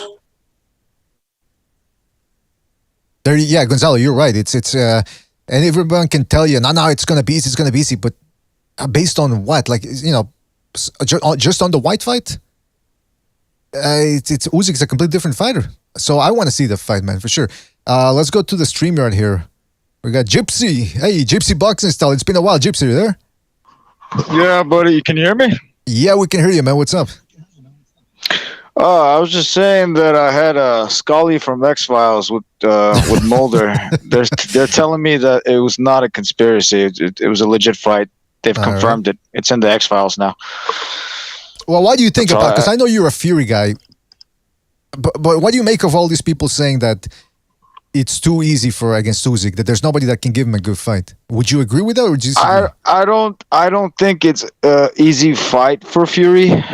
Initially, when I first thought about Usyk fighting Fury, thought it would be like a decision. Mm-hmm. But when I looked at it carefully, like I really looked at it, I'm like, nah, bro, he finishes him in like the 9th or 8th. I figured this out like months ago, and I did it in one of my videos. I said, I think when I look at it carefully, I'm like, dude, he might finish him. The reason being is because unlike AJ, who I hate AJ, unlike AJ, who I hate, and his fight with Usyk was fixed to go to decision and not get knocked out. That's why, not because of any other reason, just not to not get knocked out by Usyk. Right. And Usyk said it with his own mouth that he didn't want to knock him out. So that was on like it was written somewhere in a contract or something. What? And you can see it in the fight. He was playing with him. What's this about the contract? That shit. Oh, but you gotta. It's a hidden. Yeah, it's hidden. It's assumption. Let's just say it's an assumption. Okay. So. Based on the fight performance, that's what I'm saying.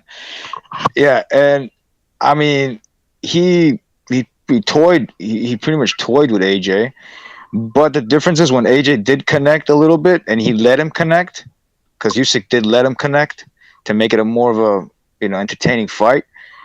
He did hurt him, and you could only imagine someone like Fury hitting him with his level of skill, with accumulation of punches at the later rounds. It's going to take a toll, and he will stop him, possibly.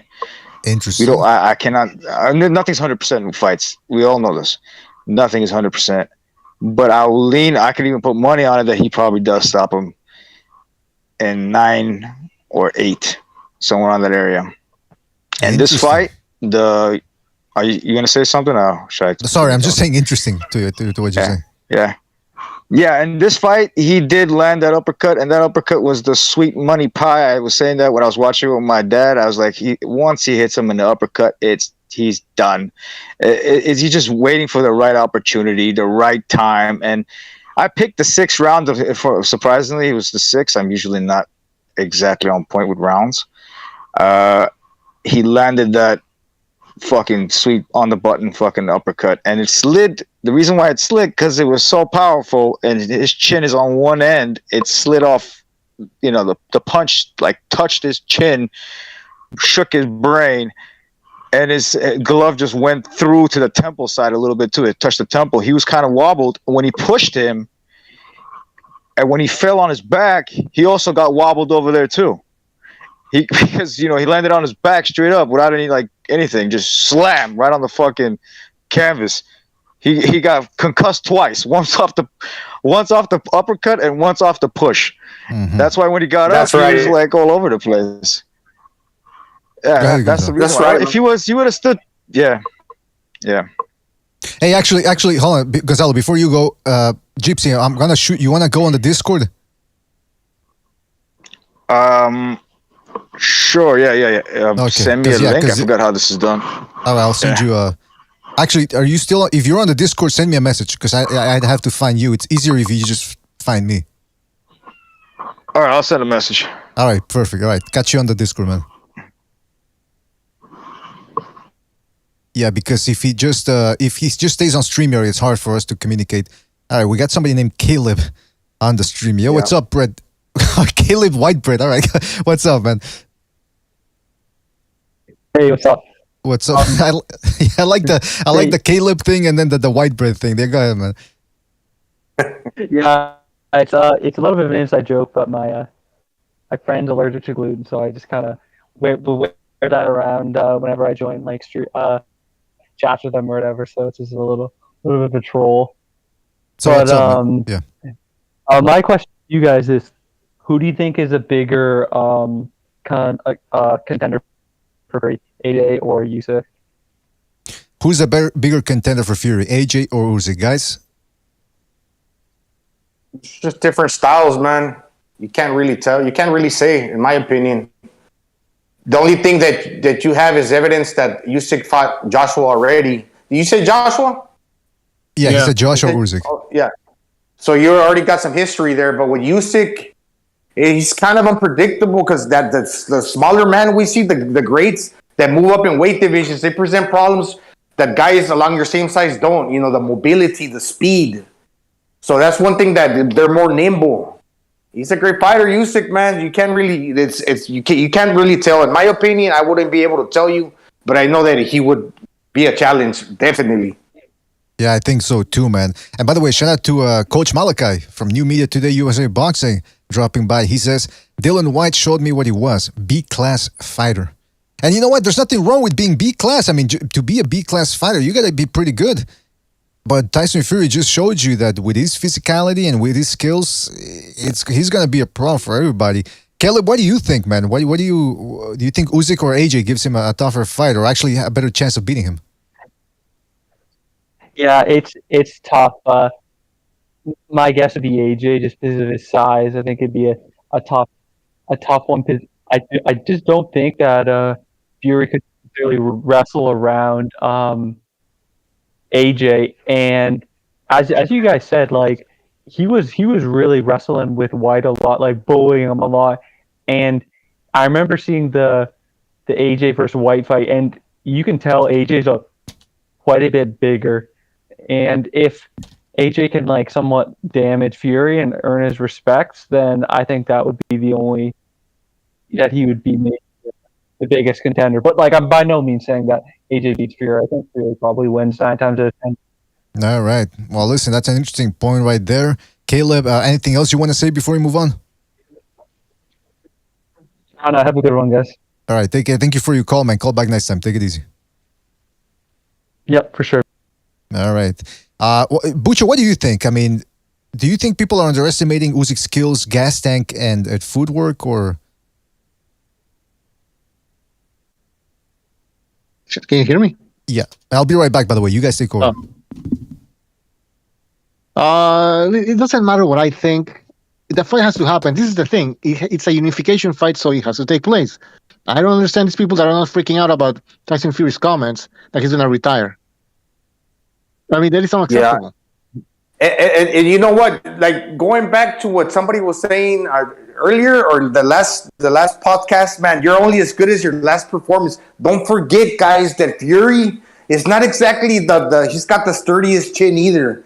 Just because he went the distance today in a fight that there was hardly any punches thrown and he landed first, doesn't mean that even the smaller guy can't land on him and fucking drop him. Like he's been dropped in the last 2 major fights 4 times. Gonzalo, Steve Cunningham. Yeah, but just recently, the 2 fights he had with Wilder, he hit the canvas 4 times or 5. Can't remember. Yeah. It's a heavyweight division. It's a heavyweight. Anything can happen. Yo, guys, can you hear me? Yep. Yeah. Yeah, I was just gonna say that me, just like you, Bucho, I am not happy about the fact that he's retiring. If he is actually retiring, because I think his wife has a part to play in it with that 7 kids of his. That could be the reason. But if I were him, I would do 1 or 2 more fights. At least fight Usyk. AJ, I'm not really concerned him fighting AJ. I think he smashes AJ either way. I think Usyk is the only other guy, unless AJ beats Usyk, which I don't think is happening at all, unless it's like a rigged fight, and that will be known in the future. Hopefully by June. I agree. All right, Yeah. but maybe not AJ. Yeah. We'll see what happens between AJ and Usyk. Yeah. But let's say Usyk wins a fight, like the first fight, and then he wins the rematch. Okay, but the thing is we're very close to a unification fight. I mean, Yeah, I we're know, very it's kinda close. bullshit, bro. So that's It's the thing. bullshit, That's bro. why I don't. Yeah, it's bullshit. It's Yeah, bullshit. Yeah, I especially- agree with that shit. especially when everybody's unifying, and just the way, like when he came out, even Jimmy Lennon Jr. just said it all. His legacy is not established. He said one of the greatest fighters or one of the best fighters from this era. So if the establishment's not willing to recognize that, because sometimes they will say, like with Manny Pacquiao, even Canelo now, they're already calling them legend. What are they saying? All-time greats. They didn't say that about Fury. They said one of the best fighters of this era, and when they were introducing him. So even them, they're not acknowledging that he's solidified his place in history. Excellent The point. thing is, though, Gonzalo. Sorry about that, BD. Is he is in the sense of skills and what he does and what he's done.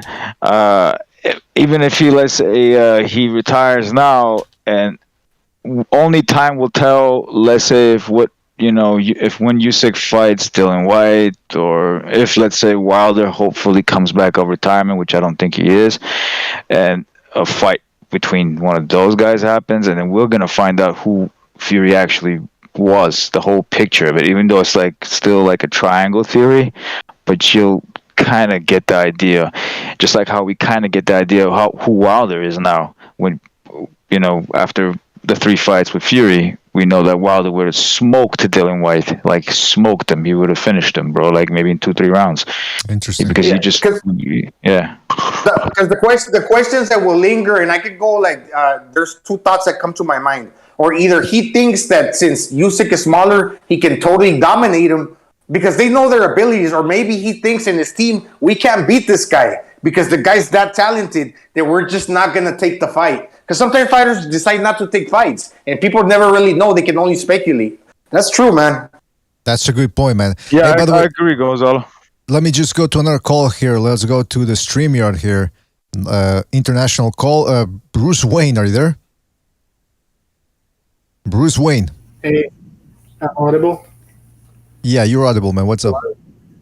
Yep. Hey, I just wanted to say, like, the fight, I think I never really looked like Dillian was going to win. I mean, this seemed like it's going to happen anytime. But, like, given, like, his advantage in terms of height, and can anyone, like, I know it's a speculative question, but can anyone actually really beat him in boxing, and, like, even from history? Like, I don't know. I can only think of, like, maybe Vitaly Klitschko or Lennox Lewis, who can probably go toe-to-toe with him. And everybody else, like, doesn't even seem like anyone can actually even beat this guy. Well, I mean, I think Ali, who was no midget, he was about, 6'3", 6'4"? I think he's exactly the same height as Usyk. I think he could have given him a great fight. Larry Holmes would have given a good fight. Like you said, Klitschko, the Klitschkos would have given a good fight. I mean, Usyk might give him a good fight right now, might beat him. So yeah, I mean, but he's claiming he's retiring. He wants to fight Ngannou, though, which I mean, I would want to see that, but I would want to see an undisputed fight. I mean, it would be absurd for him to fight Ngannou, but not Usyk or Joshua. But I mean, listen, here's the thing with the Fury being unbeatable thing. He didn't look unbeatable against Wallin. That wasn't too long ago. That was in 2019. Sorry, no, 28. What was it? 2019. So now all of a sudden he beats Whyte, and don't get me wrong, top 5 guy, made him look average.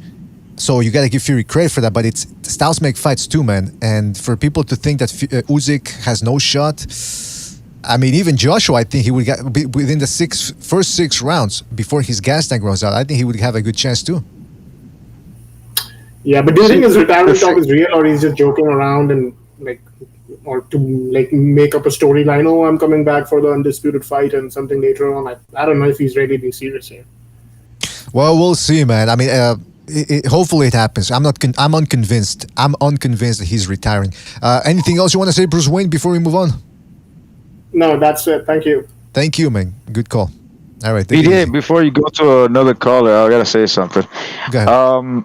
The thing with Tyson Fury is he goes off of emotion. Like with him, he kind of got frustrated with AJ's shenanigans. With the asking for more money and all this shit. And I know we got to push back the fight even further. It was the same thing last year with Wilder, with the arbitration case and all that. He got frustrated, bro. It got annoying, and he's aging, so it's like you can see it in his face. The guy is like miles from drugs and all kinds of shit on top of that. So he's kind of like fuck this, like when would that fight even take place? What, December? You know what I mean? Like when is he gonna fight one of those guys? And AJ was bullshitting him last year, and he was saying, yeah, but the fight should have already been made before that case went through. The fight would have already taken place. They prolonged it, knowing that the case might go against him. That's the main reason. Same thing with David Haye.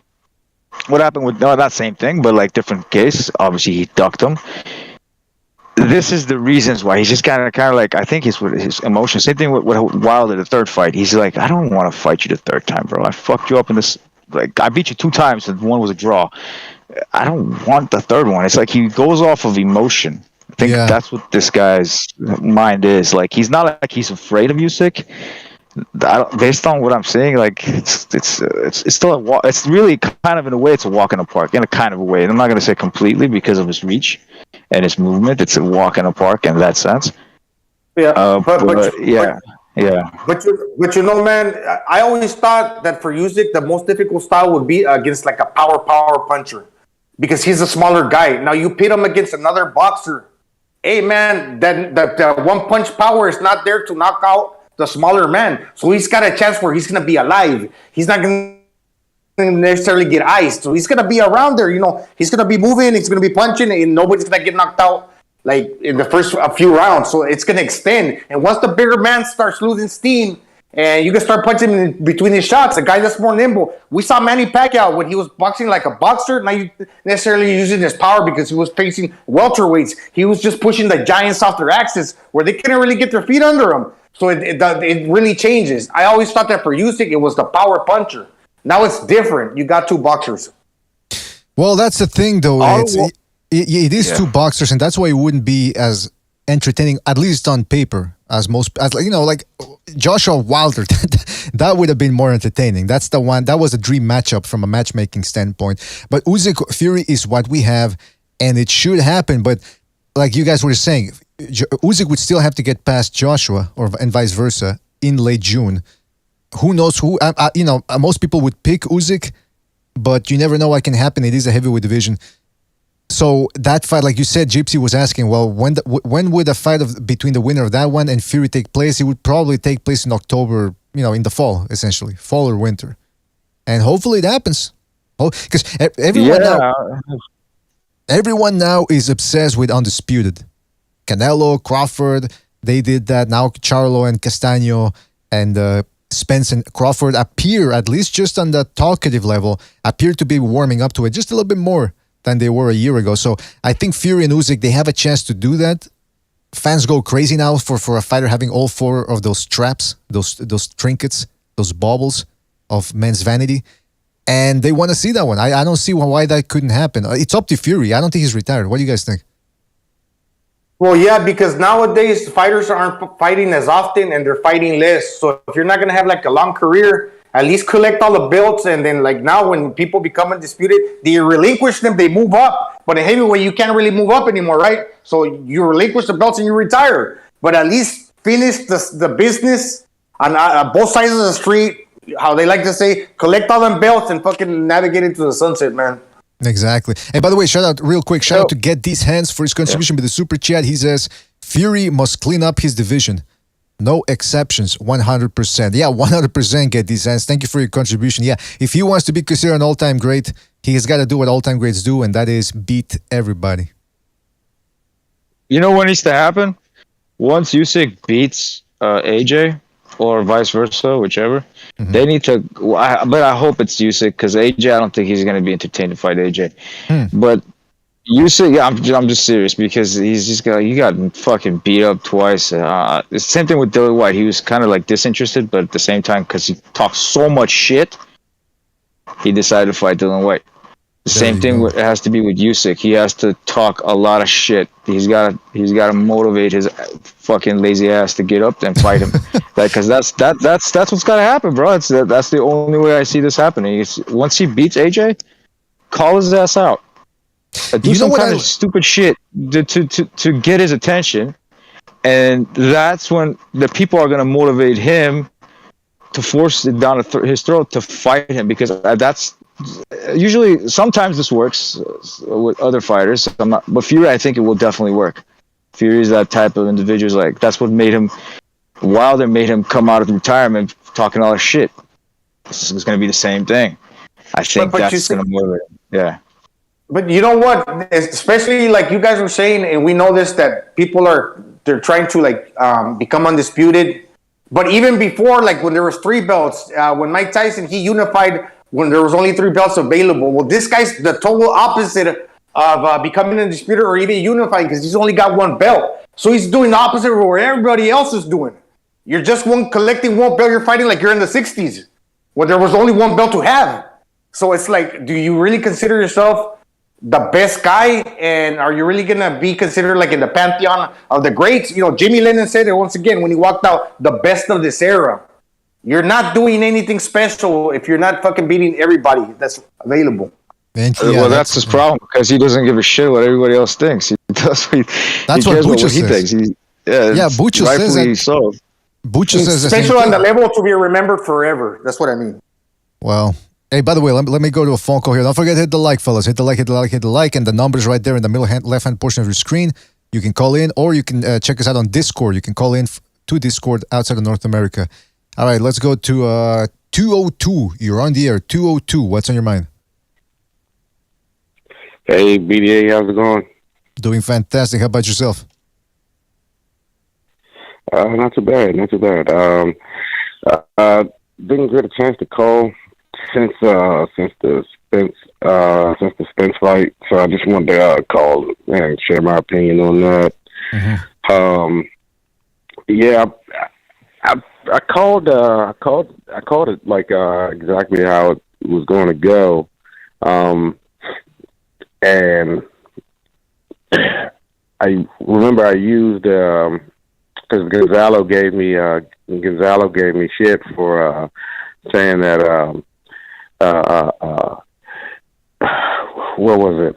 What did I say? I said something about Ryan Garcia having good defense in that one fight, but he also gave me my props on speaking on the Earl Spence fight and his tendencies in the ring, and that's exactly what happened, and that's exactly what got him, past Ugas. When that work rate, it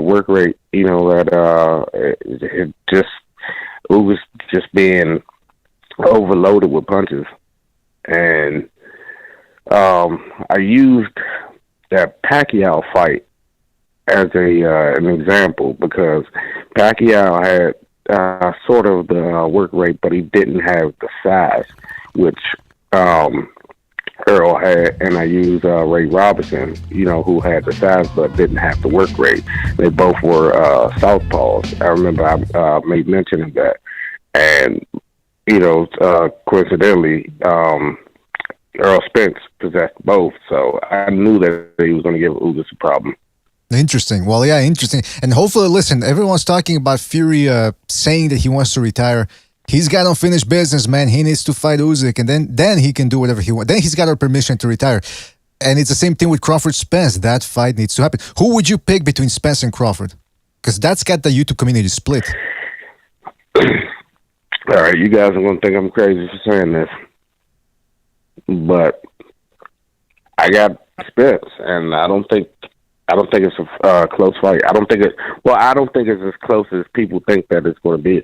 Oh, I think, I think what we're going to see, what we're going to witness, is going to be like another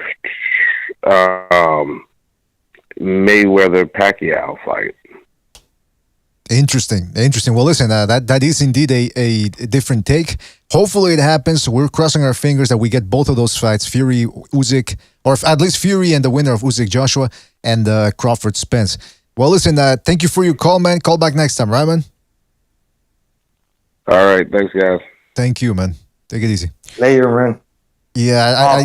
Crawford. Yeah, man. That fight's a doozy, no BD. Like the 1920s card, no, that Duesenberg, the one that the rich people want to have. It's a fucking doozy. I don't know what that is, but yeah, man. It's an old card. It's an old card that people want to have. Goes out. At first, I thought it was 50-50, but when I saw the Ugas fight, I had Ugas.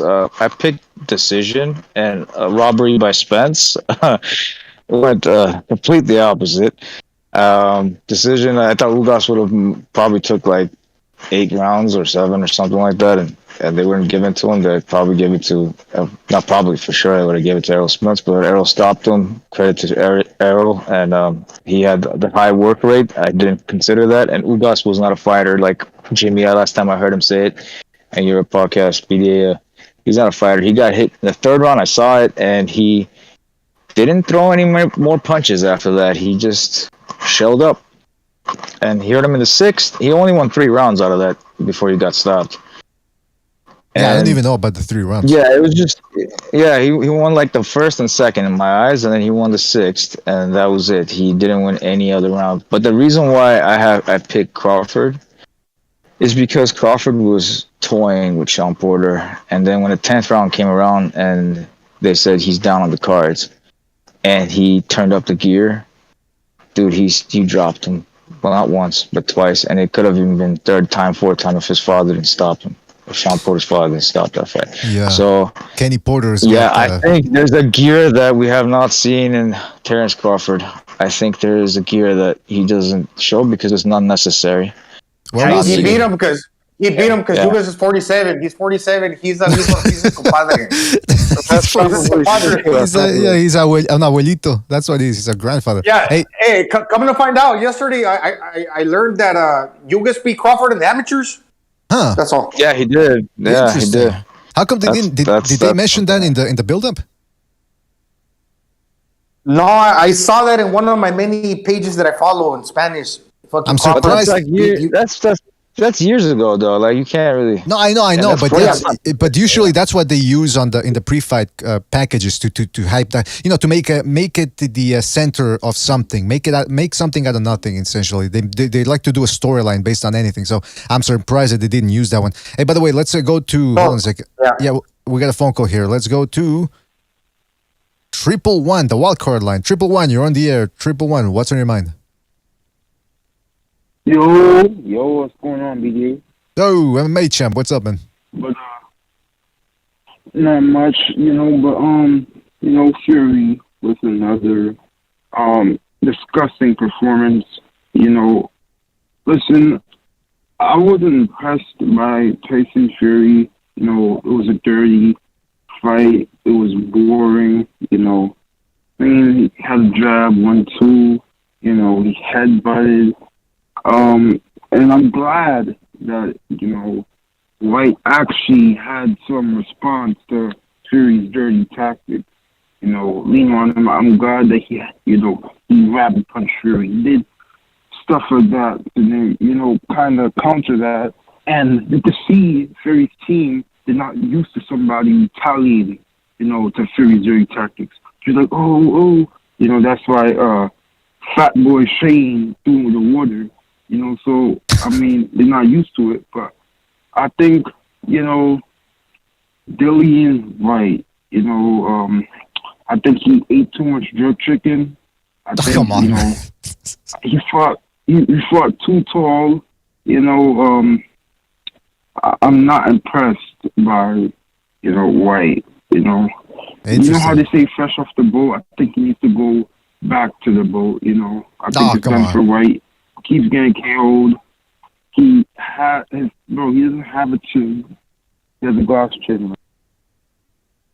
Well, there you go. That's MMA Champ's hot take. As always, he wasn't impressed with Fury. I think he's being a little too harsh on old Fury. He just beat a top 3 guy, a top 5, and knocked him out.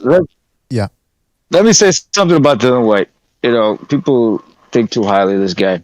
I think Chisora was better than Dillian Whyte. I think the first fight he beat him. The second fight he was clearly winning every single round until Chisora got point deducted for some low blows bullshit, and then maybe it was real, maybe it was not, but it was kind of uncalled for because it was like a one-time offense, and then they automatically deducted a point, and he went broke, and he got knocked out in the 11th round with I think it was a left shovel hook uppercut from if I'm recalling it correctly, from Dillian Whyte. But Dillian Whyte is not better than Chisora.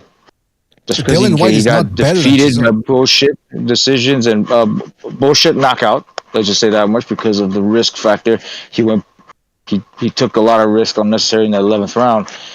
Chisora is better than Dillian Whyte. He is. He just is. Like the prime, not this Chisora. This is already washed up. Well, I gotta tell you, yeah. Fury's on top of that. That Fury uppercut, at least he didn't land it on himself this time. Because if he would have, he probably would have knocked himself out, man. He's done it before, no VDA. I had a little time to process it. And you know why that punch is effective? First is the lead hand. And look, usually when you throw the trail hand, you see the motion of the body, but the lead hand, you don't. And especially with the uppercut, when you're jumping up and down, you could pretty much, when you throw the uppercut, as you're throwing up, it pretty much looks like you're jumping up and down. So you get the leverage because you're only looking from the waist up, and that's how you generate. You generate the power because you're throwing the punch up, but it can almost appear that you're almost just basically moving up and down. So that's the way you disguise the movement of the punch. It's not like the trail hand when it's coming from back town to midtown to front town. No, You're just jumping up and down, but you create a little spring and you throw it up, and it's like don't laugh at me, guys, but it's like the Jack in the Box. It just pops out of nowhere. You don't fucking see it coming. That's true. But can I say something? It's not there, it appears on you. But can I say something about that too? Can I say something about that? Look at Whyte here, just walking forward, his guard all wide open. I mean, he was just, you know what? He did the mistake that Fury did in the third fight against Wilder. He was just trying to walk him down, and he was stepping in there with his hands down. Yeah. And you know what? A good point that you made in regards to how the punch slid. Because obviously, if you throw it with force, you don't want to stop. You want to punch through the target. So whether you connect or not, you're driving the punch with all your will. And an indication that you're throwing hard is because the punch is not stopping, regardless if you connected flush or not. Yeah, you don't just stop. You don't do when some people do shadow boxing, or most people do it this way. They just stop I'm just this is the area. This is where I'm gonna stop right here. No, you punch through that shit if you're throwing everything behind that, or somewhat, if 70-80% or whatever. I don't know. Whatever you're throwing, you punch through. That's what Wilder used to. That's what Wilder's gimmick, bro. When he throws his right hand, he imagines going through the guy, and that's why his impacts are so devastating. And what was I gonna say? I was gonna say something. I totally forgot. Yeah, Terrence Crawford. When you watch Sean Porter fight Terrence Crawford, you see that he is timing a certain movement, certain thing. I forgot the exact. He was stepping back and going for an uppercut right when Sean Porter is head diving, tackle style punching, whatever he likes to do, with his hooks and everything. The thing is, Terrence Crawford did that throughout. I don't know, starting from the 4th round or 3rd round, up all the way to where he stopped him at the 10th, where his dad stepped in.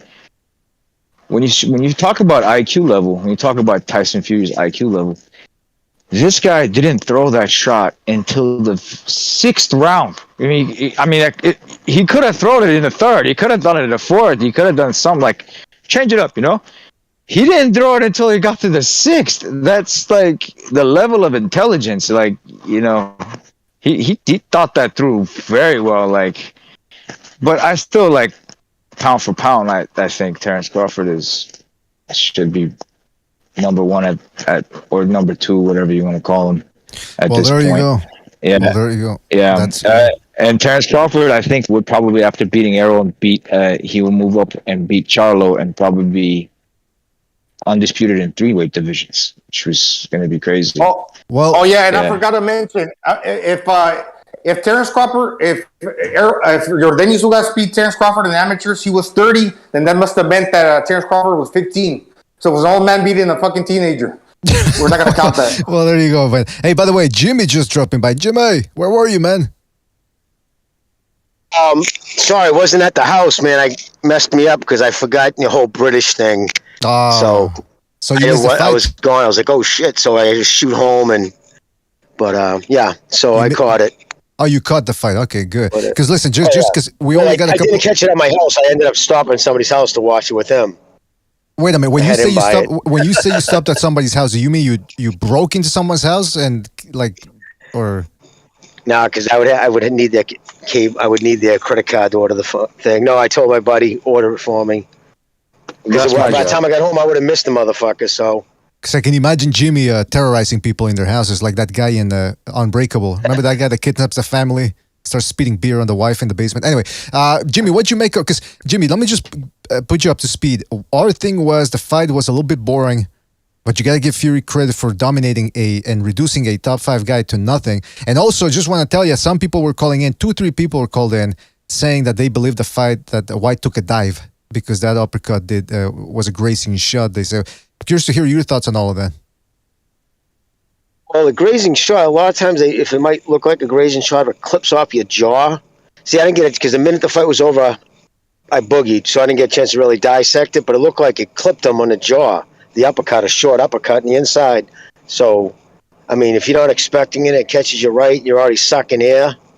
You know what I mean? Which he was already obviously doing. Whyte his conditioning was suspect, which is always usually the case. But so, combination of that, yeah, he went out fucking, there's no way. Why would he take a dive? What would he gain from that? Well, money. Seriously. You know? It's just, I think that's just silly, but that's just me. The theory is that they would probably pay him more, right? Because he's on the downslide of his career. So, hey, give him a couple of extra bucks so that he plays ball. Well, I mean, if you would expect yourself to completely lose, but if he thought he had a chance, if he wins and he has those belts, then think about the fucking money he makes from there. He's making $10 million every time he steps in the ring after that, if he believed in his ability. If he didn't, then I could see him taking a dive. But for a guy to swallow his pride like that, and know the rationing he's going to catch from everybody, it would have to be substantial money, I would assume. Yeah, you're right about that, man. And here's the other thing. A lot of people have been calling in and saying that they think Fury Usyk is one-sided for Fury because in their mind, they're still just thinking about how he dominated Whyte. What do you think about a potential Fury Usyk fight? Well, first off, I'm sorry if you can't hear me as well. I'm in the car or using different headphones, but no, I mean it's a completely different fight because Usyk is gonna watch video. He's gonna see what I mean. He's just not gonna fight him the same way. You know what I mean? He's never gonna be standing there on a line with his head on a line. And he won't be biting at the feints. The herky-jerky shit isn't going to do nothing to fucking Usyk. He's not going to buy that. I'm not saying he'd beat Fury. I'm curious to see how that fight would play out. But people think he's going to walk through Usyk because he fucking walked through Whyte. People are just rating Whyte way too high, if that's the case. Well, Jimmy, first of all, Fury's talking about retiring. What do you think about that? Oh, I believe he believes it. Huh. Whether he sticks to it or not is another story. But, I believe he believes he's going to retire. I don't know how much money. I don't know what he's done with his money. I mean, he's a fucking weird dude to begin with. He's always, it's been put it this way. You could actually see just through Twitter and just see everybody starting to turn on him after he beat Wilder and just the bullshit and the constant yapping and you never know if the fight was going to happen. A lot of people start getting tired of it. I don't know. It doesn't seem like his mind's always in the game. And it depends also too, right? No, I'm just saying it's complete conspiracy theory. But didn't Bob Arum say just recently he had to pay $4 million companies that Callahan owned. How deep is fucking Fury involved with this dude? Is Fury worried about being a public figure? Are they going to come out? Who knows? I'm just saying that could be another thing to make him want to get out of the spotlight. But I believe he believes it. That's my opinion. You and Butch are on the same page. You think that you don't know where Fury's at, and some people in the chat were saying that maybe Fury's saying this so that he says, "Okay, look, I will come back, but I gotta get paid this amount."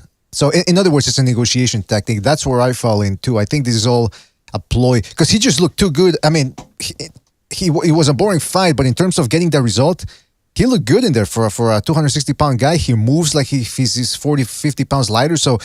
The sky's the limit right now for Fury in terms of, and he's only one step away from beating Usyk and saying, "Yeah, I am the undisputed heavyweight." So I don't know. I'm skeptical about where he goes from here. But Jimmy, here's the other thing. What?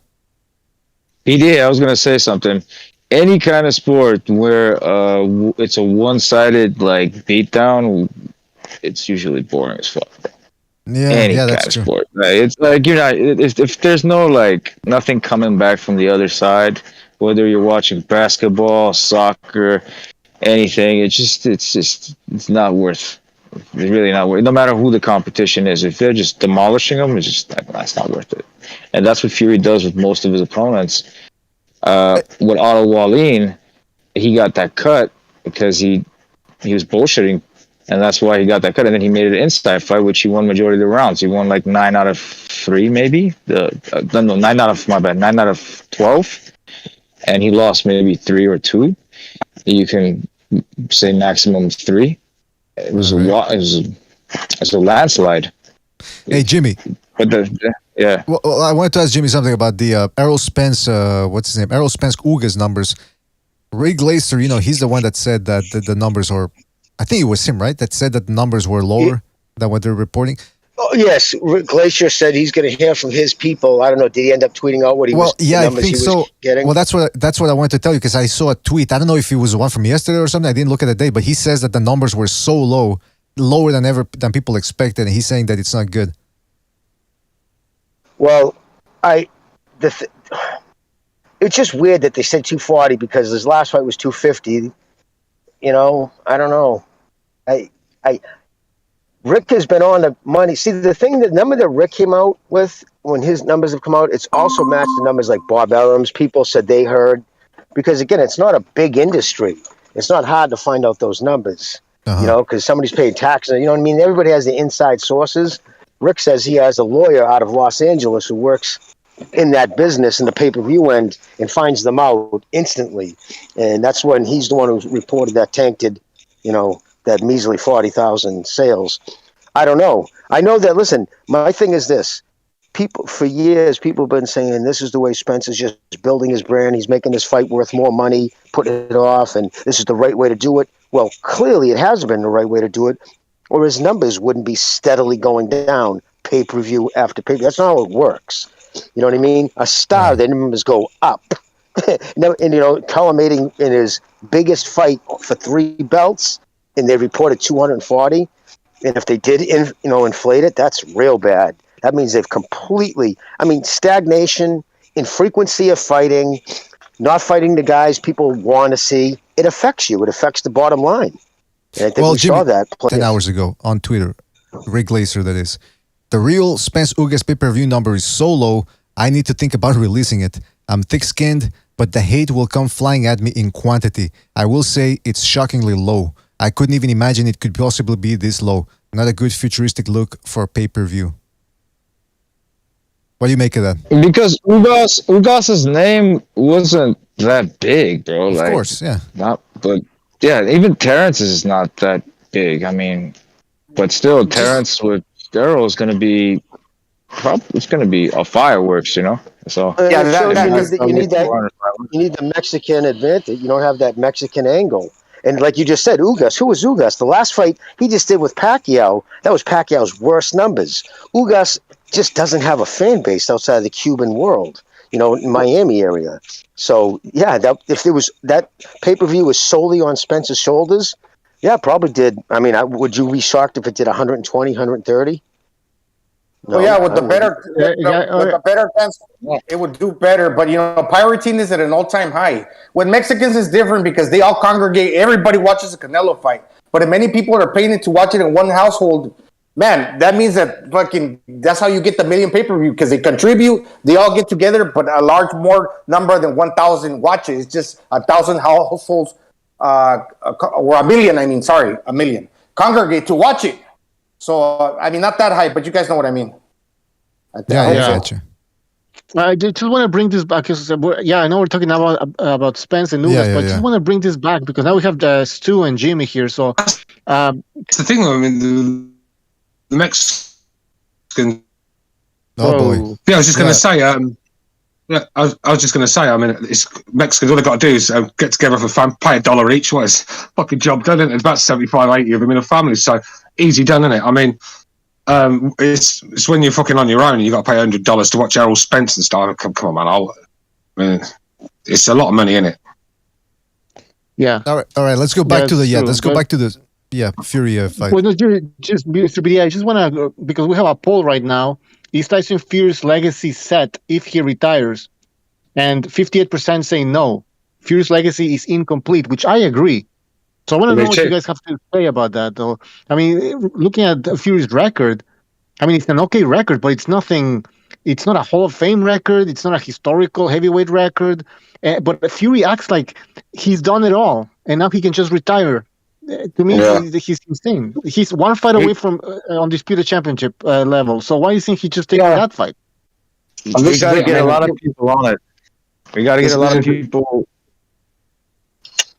Go ahead, Steve. So I thought that question was to me. So, bro, I got a bad signal. No, look, when you look at Usyk and AJ, like two of the top 4 heavyweights in the world, he's not fought them yet. So, if you're going to have a legacy like the top dogs in boxing, you've got to fought all the guys that was around you at the time, all the best guys, and wasted too many years of his life fucking about Wilder for me. I mean. He should have just called it a day of Wild after the second one. I said that I didn't want to see a trilogy with that one. It's a waste of fucking time, man. The same thing happened. There's a second. Yeah, but look, he's going to have to beat. I mean, look, I don't even care if he doesn't fight both of them, but to beat the winner would really seal his legacy for me. And if you say Usyk wins and he beats Usyk, I mean, there's nothing more for him to do. What's he going to do? Fight AJ? He's already took 2 islands off Usyk, the guy he just beat. So he needs to fight one of them for me, and then call it a day. Jimmy, what do you think, man? Yeah, no, if he was to retire now, I mean, how could you say it's complete? I mean, he won the title and he's had a combined 2 title defenses, and you bail? I mean, no, I wouldn't. I mean, yeah, he beat, long in the tooth Klitschko. You took out Wilder. I mean, just because you beat him 3 times doesn't make each, he was still Wilder. I never rated him that high anyways. Well, historically, I mean, you go against what other heavyweights have done. You just can't, it doesn't compare because of the infrequency of the fight. But then you look at this age, and the problem is right now, the heavyweight division is kind of weak. Although there's some young guys coming up, but is he really going to hang around? I don't know. I really, truly believe he thinks he's going to just walk away right now. But the problem with fight is, it's not even the money sometimes, man. They get hooked on the fame, because he'll see how fast all of a sudden 6 months after announcing his retirement, his tweets stop getting retweeted as much. He'll notice shit like that. All of a sudden, like nobody will be asking for interviews, and you just kind of fade away. No matter how great you are, everybody can forget you quick, walk away from the game. And some guys have a hard time letting go of the fucking fame. It's like heroin to them. Ask Floyd Mayweather. I think the one thing that's on his side is that Tyson Fury's he's got a bit of character about him and charisma. And when you quit boxing, I mean, you've got to have that sort of charisma and character to make a living outside the sport. I mean, like Mike Tyson now. Mike Tyson has made millions. Like, hasn't even have to throw a punch for it because people want to hear what Mike Tyson's got to say. He's got charisma and character as well as he was a good fighter, wasn't he? One of the best. But that's, I mean, when you're just as dull as dishwater, I mean, fighting sometimes is the only thing that keeps you in the limelight. Because let's be real, who wants to watch Terence Crawford on a fly-of-the-wall show or something like that? He's fucking guy who put everyone to sleep. I mean, you've got to have sort of some charisma, man. And that's the problem with a lot of fighters. And I think what will happen is Tyson Fury will retire. And then when he realises that because of that adrenaline, that buzz you get from jumping in the ring. There's nothing like it. And then he can take all the cocaine he wants in the world. It's not going to replace that buzz. And they just can't let go. Like Kawasaki said it, man. Kawasaki went off, especially British fighters. We're known for it. We retire and then we end up being coke addicts with alcoholic problems and depression. Yeah. So, but Stu, even if he didn't have the charisma, if he were to get the 4 belts, he could get away with murder and he would get a pardon from the Queen. And fuck it, he's just the guy, Yeah, I know, but like I said, I think that's what I think to make a living outside the sport when you're not fighting anymore, you do have got to have something about. Like Malignaggi, he doesn't fight that well, but he's got character, charisma. He's a good analyst, one of the best. Yeah, he's always going to have he's always going to have a job in boxing. Same with Andre Ward, Sean Paul. These guys bring certain things to the table, but there's a lot of fighters out there that just. I mean, let's be real. When they're not fighting, does anyone really care what they're doing? Because they've just got no charisma, no. Yeah. Well, hopefully he don't become like his. Hopefully he don't become like his father when he gets older, because that dude's pretty fucking annoying, man. Don't you feel like just punching him? He is. That guy's a fucking idiot, man. I mean, he's a fucking idiot. I mean, you can see why Peter Fury has took a step back. Now, I think Peter Fury is top guy, man. I love listening to Peter Fury interviews, and he's a knowledge of boxing is second to none. I think he's a really good trainer as well, and you can see why they separated. I mean, because John Fury's the sort of guy, he's telling Sugar Hill what to do in training and stuff like that. Come on, man. I didn't like John Fury picking on Frampton, bro. That shit was like, come on, like the guy's a fucking midget compared to you. And he contradicts himself as well. He said he'll fight for nothing in a car park, but he wants $1 million to get in a boxing ring. I mean, how does that work? Well, Stu, let me ask you. Here's the thing, though. We both know how the political winds are blowing, and how his name in England, obviously because of the anti-Semitic things he said and other things. You know how the woke BBC is. Do you think they would allow him? Do you think he's too toxic? His name. I'm asking. I'm not, implying. I'm asking you. You would know better than I. Do you think his name might still be too toxic? Well, the BBC are in no position to look down on anyone when they're the fucking biggest paedophile ring in the world. I mean, let's be real. I mean, they should be looking down at anybody. Who cares what the BBC think? Bunch of fucking. You know what I'm saying? Not necessarily the BBC, but you know how there was all those things going around about his name, the homophobic shit he said, the anti-Semitic stuff. Would that end up? I'm asking you because I don't know how England is right now. He's already built his fan base, bro. Most of us could see through that bullshit. No one gives a fuck about. I know you. The fans don't, but the people, the higher ups, the people who make those calls. Yeah, but let's be real. I mean, their power is starting to fade as it is. I mean, let's be real. Who cares what he's fucking good? That's good. Anyway, that's why I was curious. The internet is a savior for people like Tyson Fury. Who's actually how it is. He's not a yes boy. Oh, he could do his own. He could do his own podcast and it would crush it. Yeah, I'm thinking like VDA might be right because of the sense of his mental problems that he enjoys working out and stuff, and that keeps him away, keeps his mental shit stable. Maybe that on top of the fact that Usyk would call him out after he beats AJ, that would, and then the people on top of which, like Jimmy is saying, the Twitter accounts and all that stuff. Yeah, it eventually will motivate his ass to get his ass off the chair. Well, that's the thing with boxing. He's risking his life, and maybe his wife wants him to retire because it's dangerous. But he just might be saving his life because if he loves it, he trains it. He's a giant. He's a big guy. Those guys kind of die young, and he gets fat. So people that get that fat can die from a heart attack. So actually retiring from boxing might kill you first before fucking boxing ever would. Yeah, I agree, Gonzalo. That's what I'm thinking too. I'm like, that could be the case. I don't think this is a legit retirement. It's like one of those Mayweather things. Like, I think I'm retiring, but I'm really not retiring. One step out he's one step. His foot is out the door a little bit, as they say. Yeah, I agree with Gypsy boxing. I actually agree with Gypsy boxing now. I mean, when a fighter says he's going to retire, man, it's all well and good saying it when you've just got a good win and everything's good. But when you're sitting at home on your own, there's fuck all to do and you're boring. And these people that used to call you up, see what you're up to, are not doing it anymore. And, it's like I said, you just... All of us need something to give us that fucking... adrenaline rush. Well, I mean, we all do. Some people like to climb mountains. Some people like to fucking dive off rocks. Some people like to do all sorts of skiing, whatever. But boxers, I mean, that sort of adrenaline. Let's be real, getting in a fight in front of millions on telly, I mean, it just doesn't. Nothing replaces that sort of adrenaline. They're adrenaline junkies. You've got to be a bit of an adrenaline junkie to be a fighter, really. And like all the and this is the thing. A lot of fighters turn to the coke and stuff like that to try and replace it. And coke's it's not going to do that. It might have to replace it for a couple of hours, but when you've run out, you're fucking suicide watch, isn't you? For fuck's sake. I mean, look. And that's the reason why they all pick coke too, because of the serotonin. They get it actually hits the same type of that high you get from, like, you know, fighting and shit like that, the same type of high. So that's the reason why the correlation, a lot of those guys do end up doing coke. Plus it's the thing to help them keep partying, you know. And so they all get tied up and Furious. Where else are you going to earn 30 million for half an hour's work? Fucking hell, you're not going to do that on the building site, are you? Oh. A lot of money, man. He's playing possum, just like a sow. The thing is, he's made so much money. He would have to be a complete knucklehead to have pissed. He's made like crazy money in a short period of time.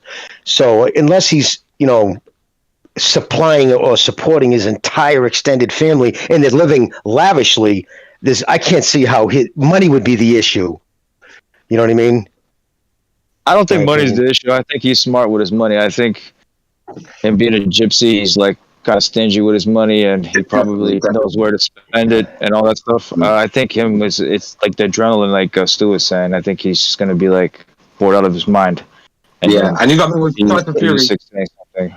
Yeah, with Tyson Fury, he's the sort of guy that needs to be active, needs to be doing something that's worth his while and gets him interested. Because if not, he's sitting at home moping around, and before you know it, the bag of Charlie's out, isn't it? And he's 400 pounds. But these guys these guys talking about legacy, and then Fury knows the history of boxing. He can tell you all the lineal champions that have ever existed in the heavy division, so he understands what legacy demands.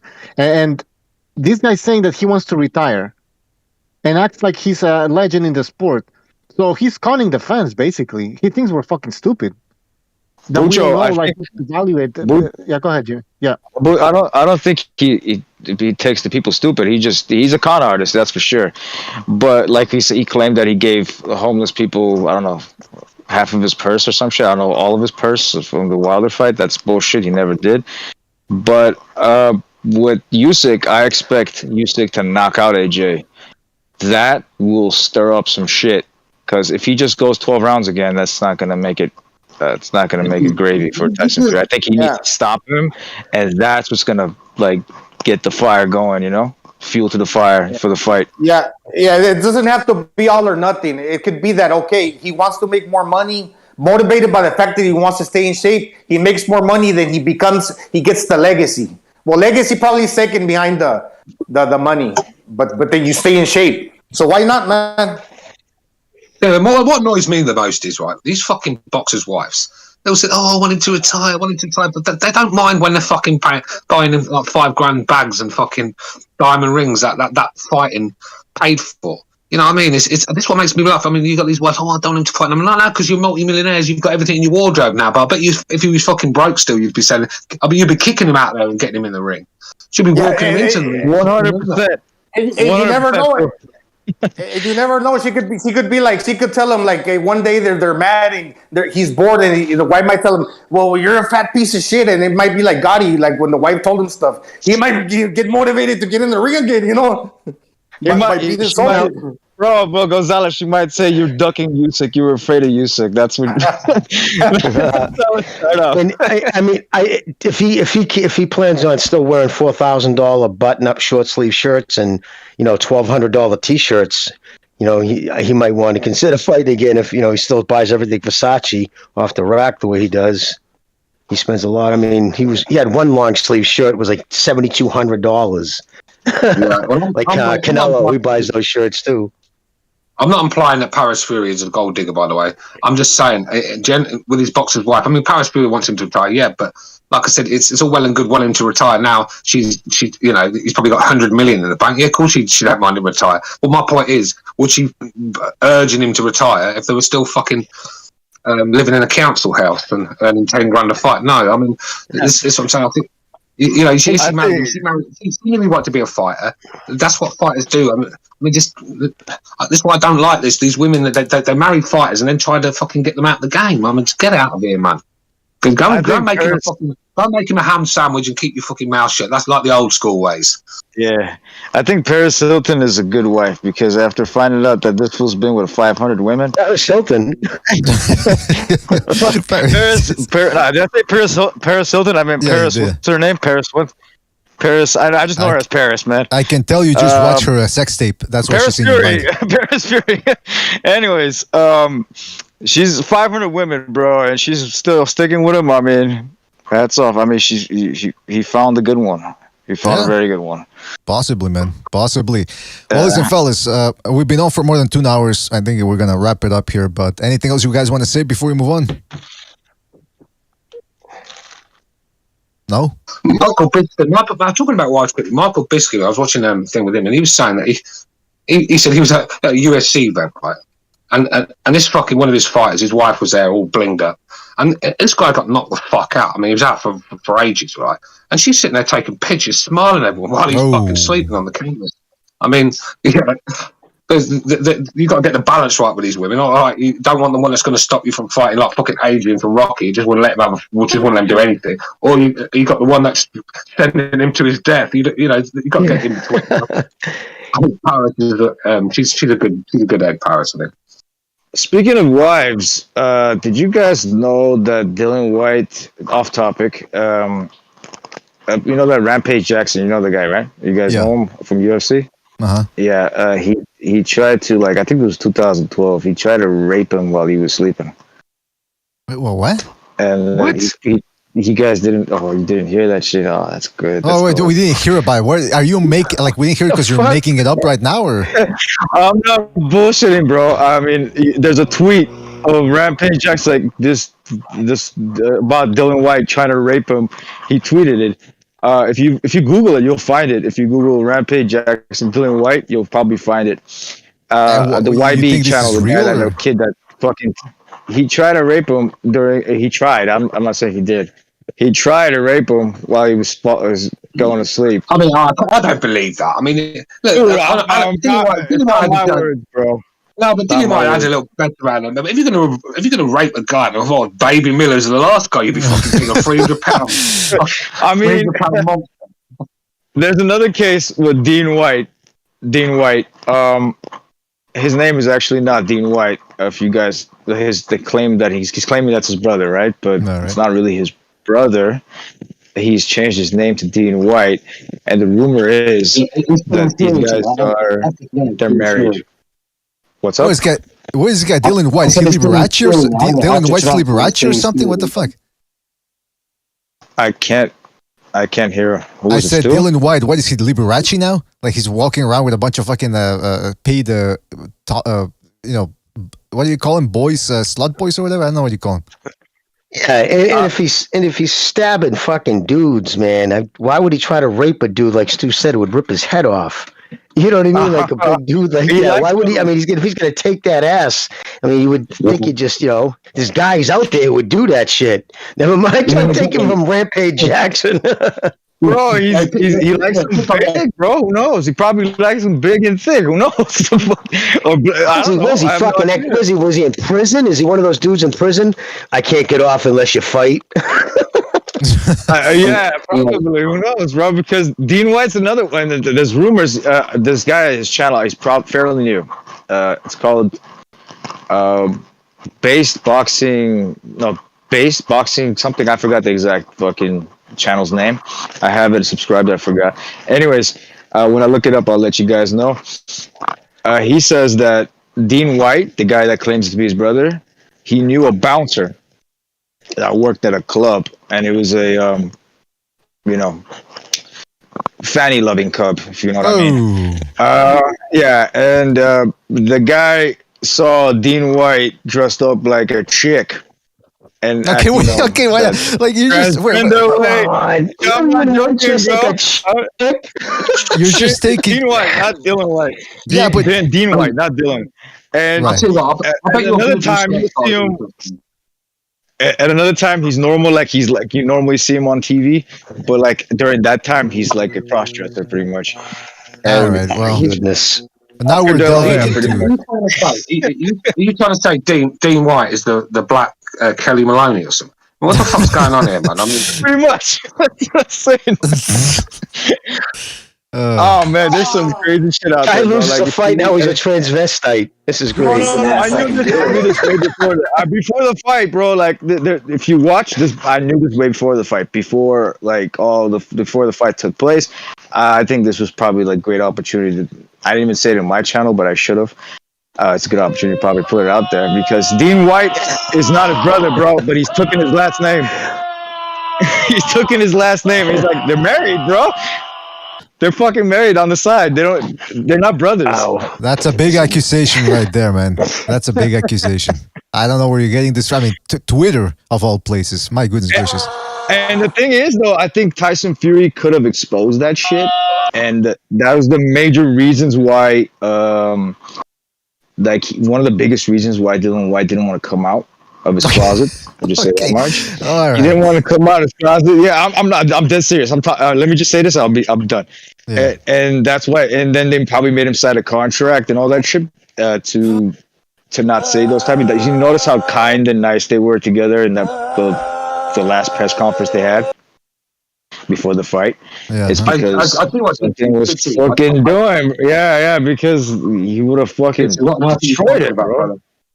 What on earth are you talking about? I mean, I'd hate to see your Google search bar. I bet it's the most bizarre thing going on. I'm not, dude. I didn't Google search this shit, bro. I found out from the YB, the YB channel. It's like 32 subscribers, 32,000 subscribers, something like that. And then another one from that base boxing guy who talks about boxers' lives and stuff. Yeah. Hey, Gypsy, that's why he had a Freudian slip. And he said, "Oh, remember when we slept together?" Exactly, bro. It was like a hidden joke behind that shit. And the guy shut the fuck up! Don't say that. Yeah. Well, I mean, listen, we've got all sorts of conspiracies here today, man. Fake punches, people on the down low, behind the scenes. In any event, shout out to Revan for his contribution with the super chat. And Revan says, I think the Wilder trilogy took a physical and mental toll on Fury. I think it's a golden parachute issue. He may come back for AJ, but he's retiring. Well, listen, Raven, shout out to you, man, and hopefully you're wrong. Hopefully we see many more fights in the future involving Tyson Fury. In any event, fellas, we do have to... Well, go ahead, Gonzalo. Do you want to say something, I think? Oh, yeah. Another thing, BD, when you mentioned stiffing the legs, and I think Gypsy brought it up too, on the fall, the guy is like, you know how like in school they used to say, do the stop, drop, and roll when in case of a fire, to like kind of cushion when you fall down, you're right out, you know, the impact. No, this guy's dropping like a fucking sack of potatoes. Yeah. Like he's not even bending the knees. He's just dropping, you know, straight down. And he's heavy. So when he's falling and he's touching down on the canvas and with the bright lights and all those fans, dude, you must feel kind of like a little man, you know, like a little squirrel in a man's world, man. That takes a lot out of you. That's how people feel around me, man. That was like a double rock, bro. He got rocked twice. He got rocked with the fucking uppercut, and then he got pushed down, slammed like a sack of potatoes, double rocked off of his own body, smacking the canvas. And then plus, you know that Tyson Fury is a boxer, and he's probably gonna finish you. So that takes a lot of your will if you try to rationalize when you're hurt and you get up. It's gonna make you lose your balance even more. Absolutely. Dazed and confused. Well, listen, we talked about the fights, and I don't think we're going to need a show tomorrow because we said everything that needed to be said about this. But don't forget, next week, we've got Valdez versus Shakur Stevenson. I don't know if that fight's going to be entertaining or not. We're going to talk about that this coming Wednesday or Tuesday, whenever we do the preview show. Keyshawn Davis is going to be fighting on the undercard as well, so keep an eye out for that. And then we got next week, 2 weeks from today, we've got Canelo Alvarez versus Bivol. Very, very intriguing fight. Again, might not be highly entertaining, but it should provide some intrigue going into it. Then after that, Charlo Castaño, and it's nonstop boxing from here until, I think until June, man. Wow, yeah. All right, so listen, fellas, thank you for being on. Yeah, That's based off tonight's performances, could it get any worse? That's all I gotta say. Well, maybe I don't know. I man. think Bivol beats Canelo, but that's me. He might not get the nod for it, but that's me. That's what I Well, believe. I yeah. always picked him for the guy to beat him. The only guy. Less left.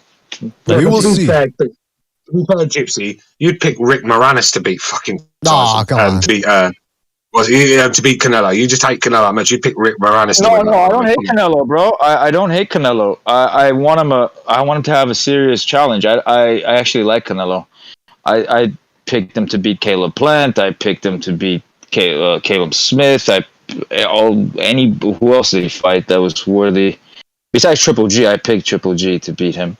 Bivol is the next guy. I don't think Piotr Biv beats Canelo. I just don't see it. He's not fast enough. Bivol, if he was fast enough, I would pick him, but he's not fast enough. Hey, before we go, Bucho's telling me to ask Stu about what does he think about the callers that called in. 2 callers said that they thought Dillian Whyte took a dive, that the punch didn't look real. Yeah, well, they must want a brother. They must want a brother to get killed in the ring. Then, fuck's sake. Well, I mean, there it is, fellas. What else can we say about? If that's a dive, mate. I mean, if you're going to take a dive, mate, take one like Mallet Scott. You don't get hit and just fall over and pretend you got hit. Don't get fucking hit clean on the button, so you're fucking out cold and stumbling all over the place. I mean, who does that to throw a fight? I mean, some people just don't have fucking common sense. It's called connecting the dots. If you're going to throw a fight, you throw it like you do